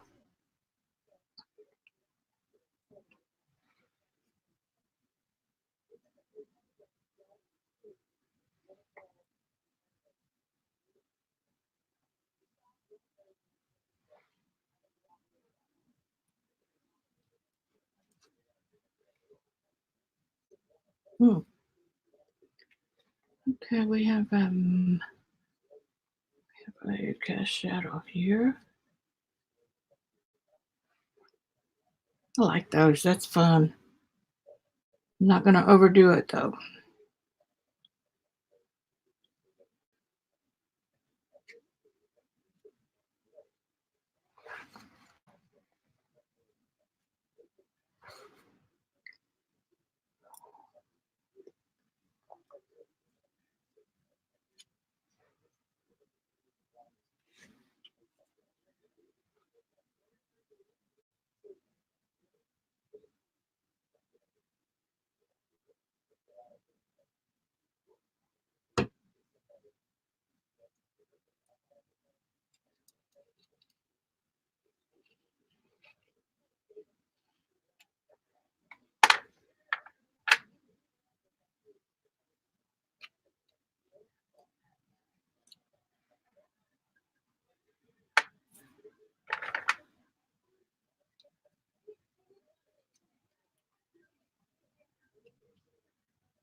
Now I need a lighter green kind of, and we do get a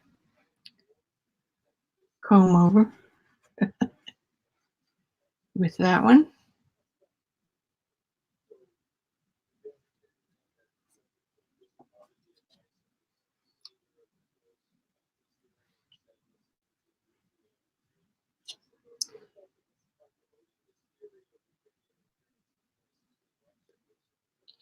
Okay, now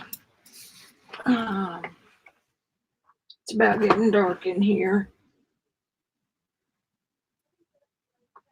Let's do a few little sky holes.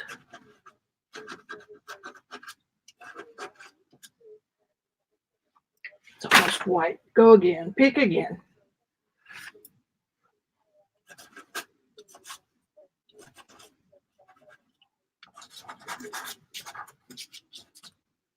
Oh, that's a... Be careful there, Bonzo.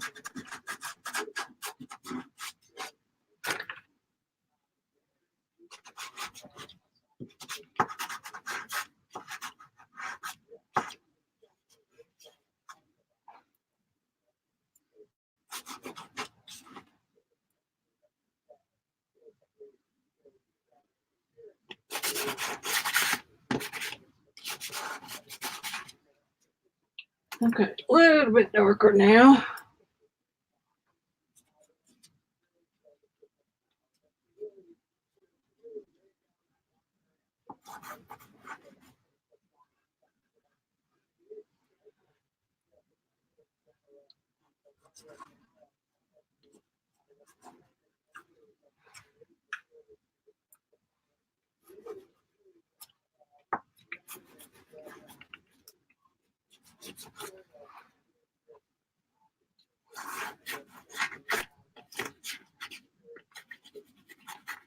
I once asked an instructor if you put the sky in, I was looking for formulas, okay? Put the sky in first or last. He says, well, is your painting about the sky or about the building? Well, guess what? This one is about the sky. I mean, the tree, not the building.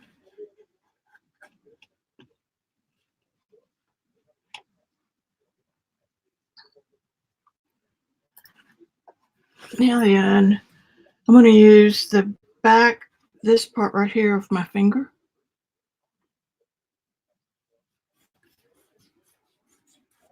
Because I don't want a lot of texture in my sky. And that part of your finger has less pressure than any other.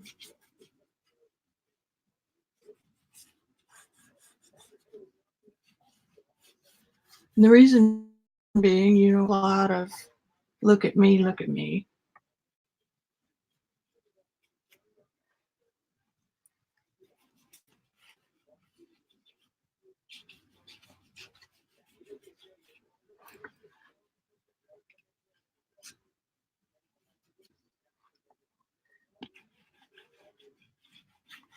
Also on sanded paper, this is because there's not so much pressure, it'll keep you from getting bloody spots.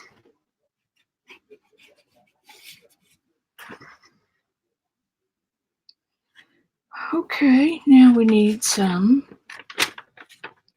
oops, oopsie, oopsie.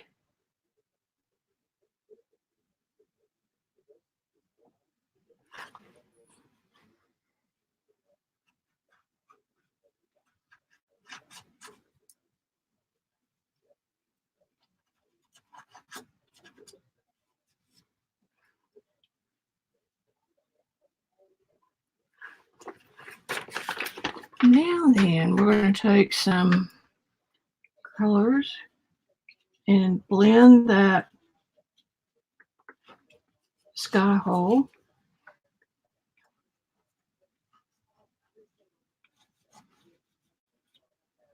back into submission.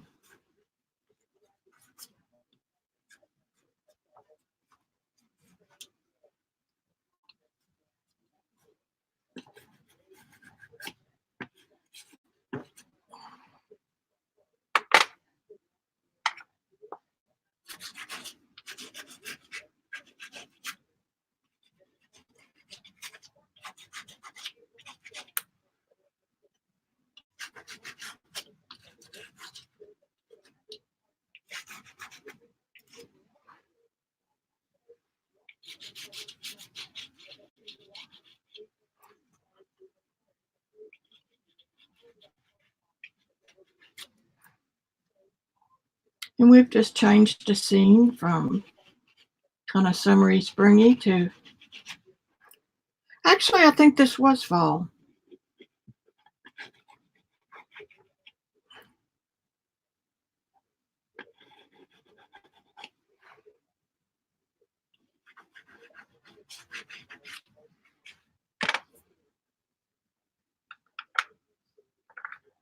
We're getting close on this one.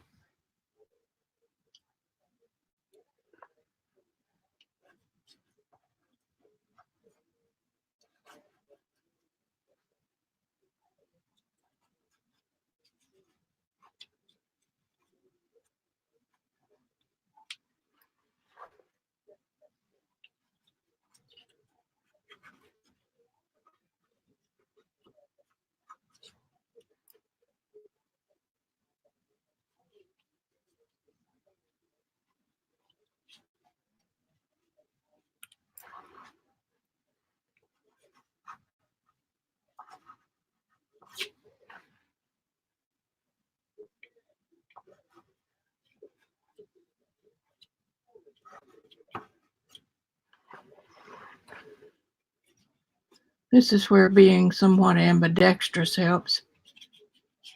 I can do pastels with either hand.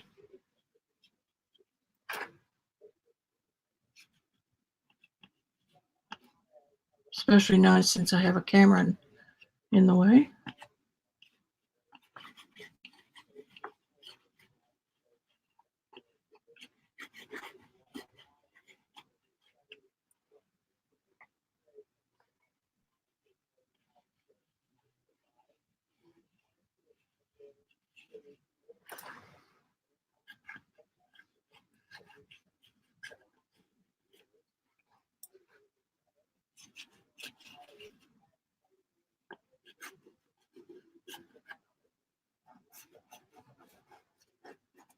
I'm kind of wanting to leave some of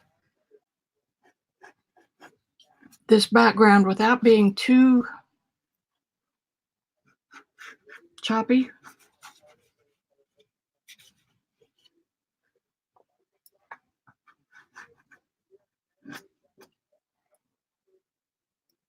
So like some of these areas, the orangey, this pink up here was left over from the original watercolor background. And notice I am not blending. I do not blend colors together. And see down here in my focal point, you can see I left the texture, which is great for the center of interest. But as you get out away from that, you want to minimize it.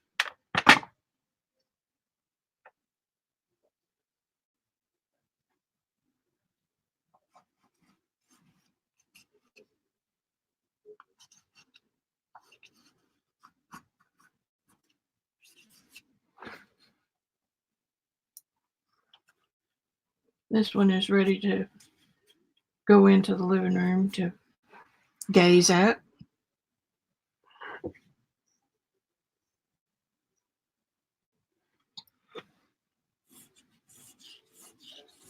Want to blend those two together. Anywhere I feel that it's too patchworky,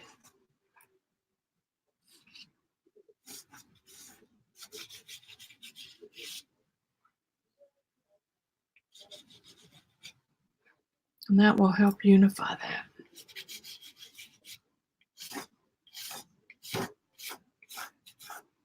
Not covering up the colors that are under.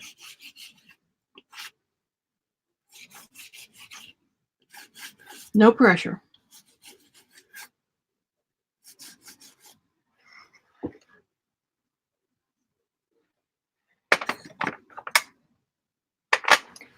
One last mark for today, and then I am done. I don't know that this is going to do anything. It's a blue.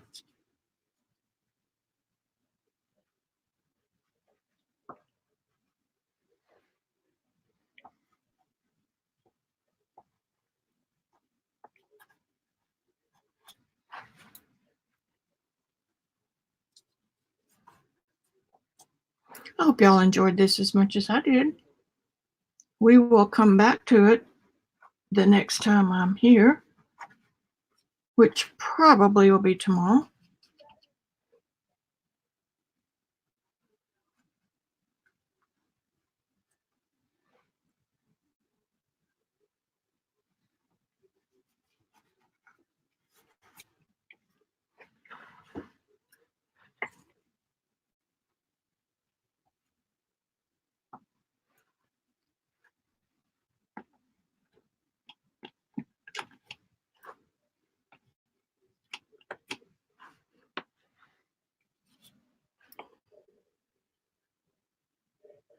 All right.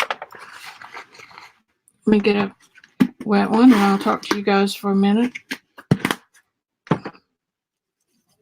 Hello, battery. See, it was good timing.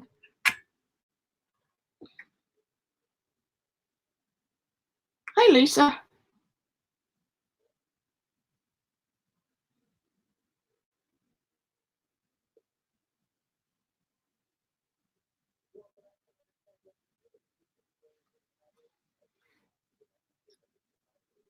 Lisa, no, I don't use unsanded paper very, very often. And the reason is because you can't get very many layers of pastel. And the technique that I enjoy the most right now, which will change, is being able to see the textures and all the layers underneath. Let me see if I can get you closer.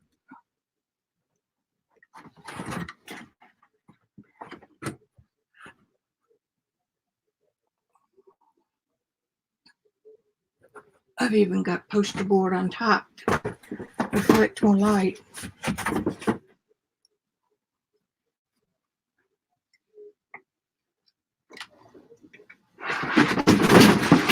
Uh-oh, that's okay. It was just something on the other side of the... Okay, now you're closer. Okay, quit jiggling.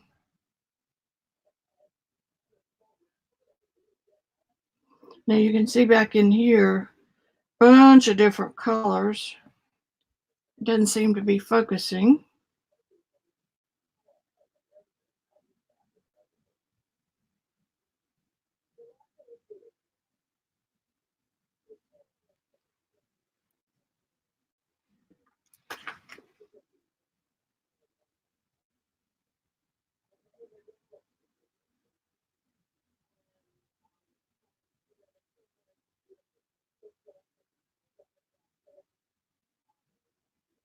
It's trying.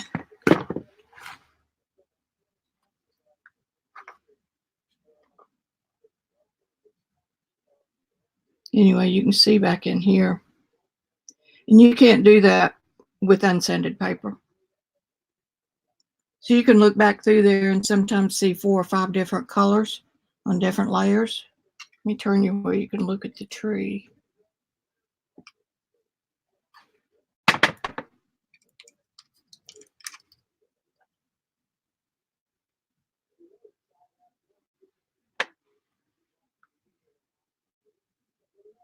And there we go. Come on.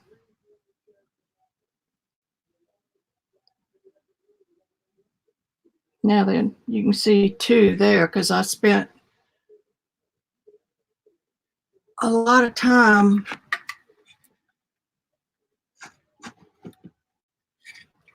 working on that tree because that's my...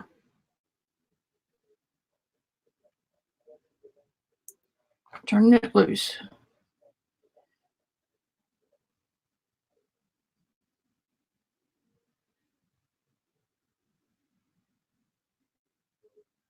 And actually in the photo, this area right here is looking lighter and brighter than this. And the reason is because of all this dark. So this area right here might need to be toned down just a little, and this one pumped up a little more.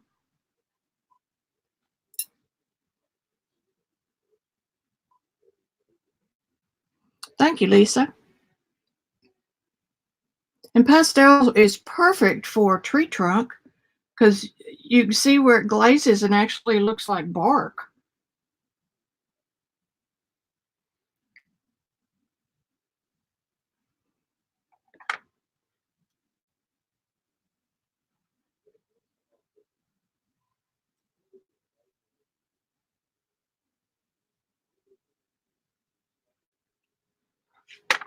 And now let's see.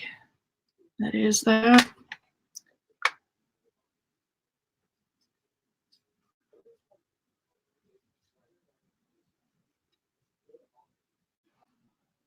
Now that toned that down a little.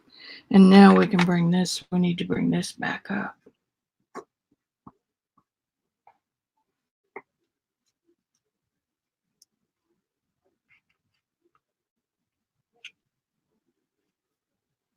And this is a very, very soft pastel, and it will obliterate everything that's under it if you put too much pressure.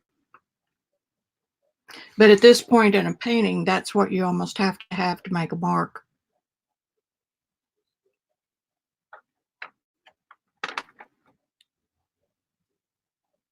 Just a little bit maybe right there.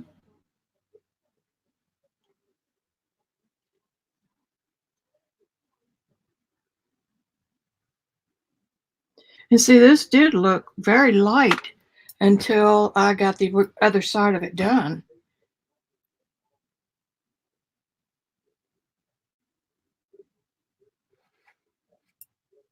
Any other questions? Anybody?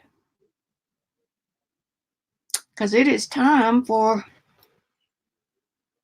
Wait a minute. My little vine disappeared. You can't disappear like that. They're just little. Doesn't need much.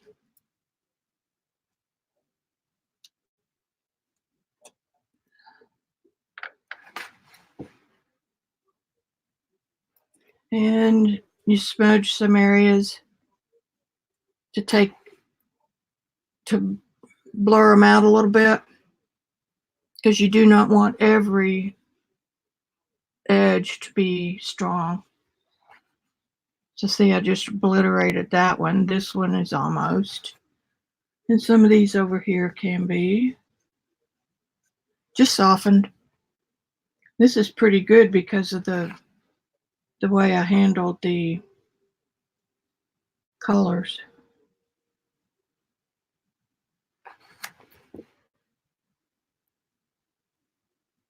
Okay, I think I'm gonna go.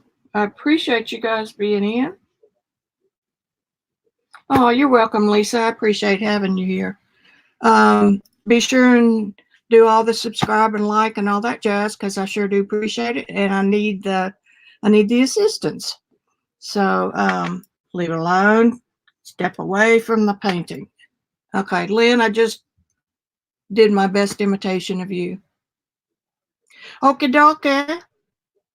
It needs one more session, and that might not happen until I've had a chance to let it percolate for a few days in the viewing room.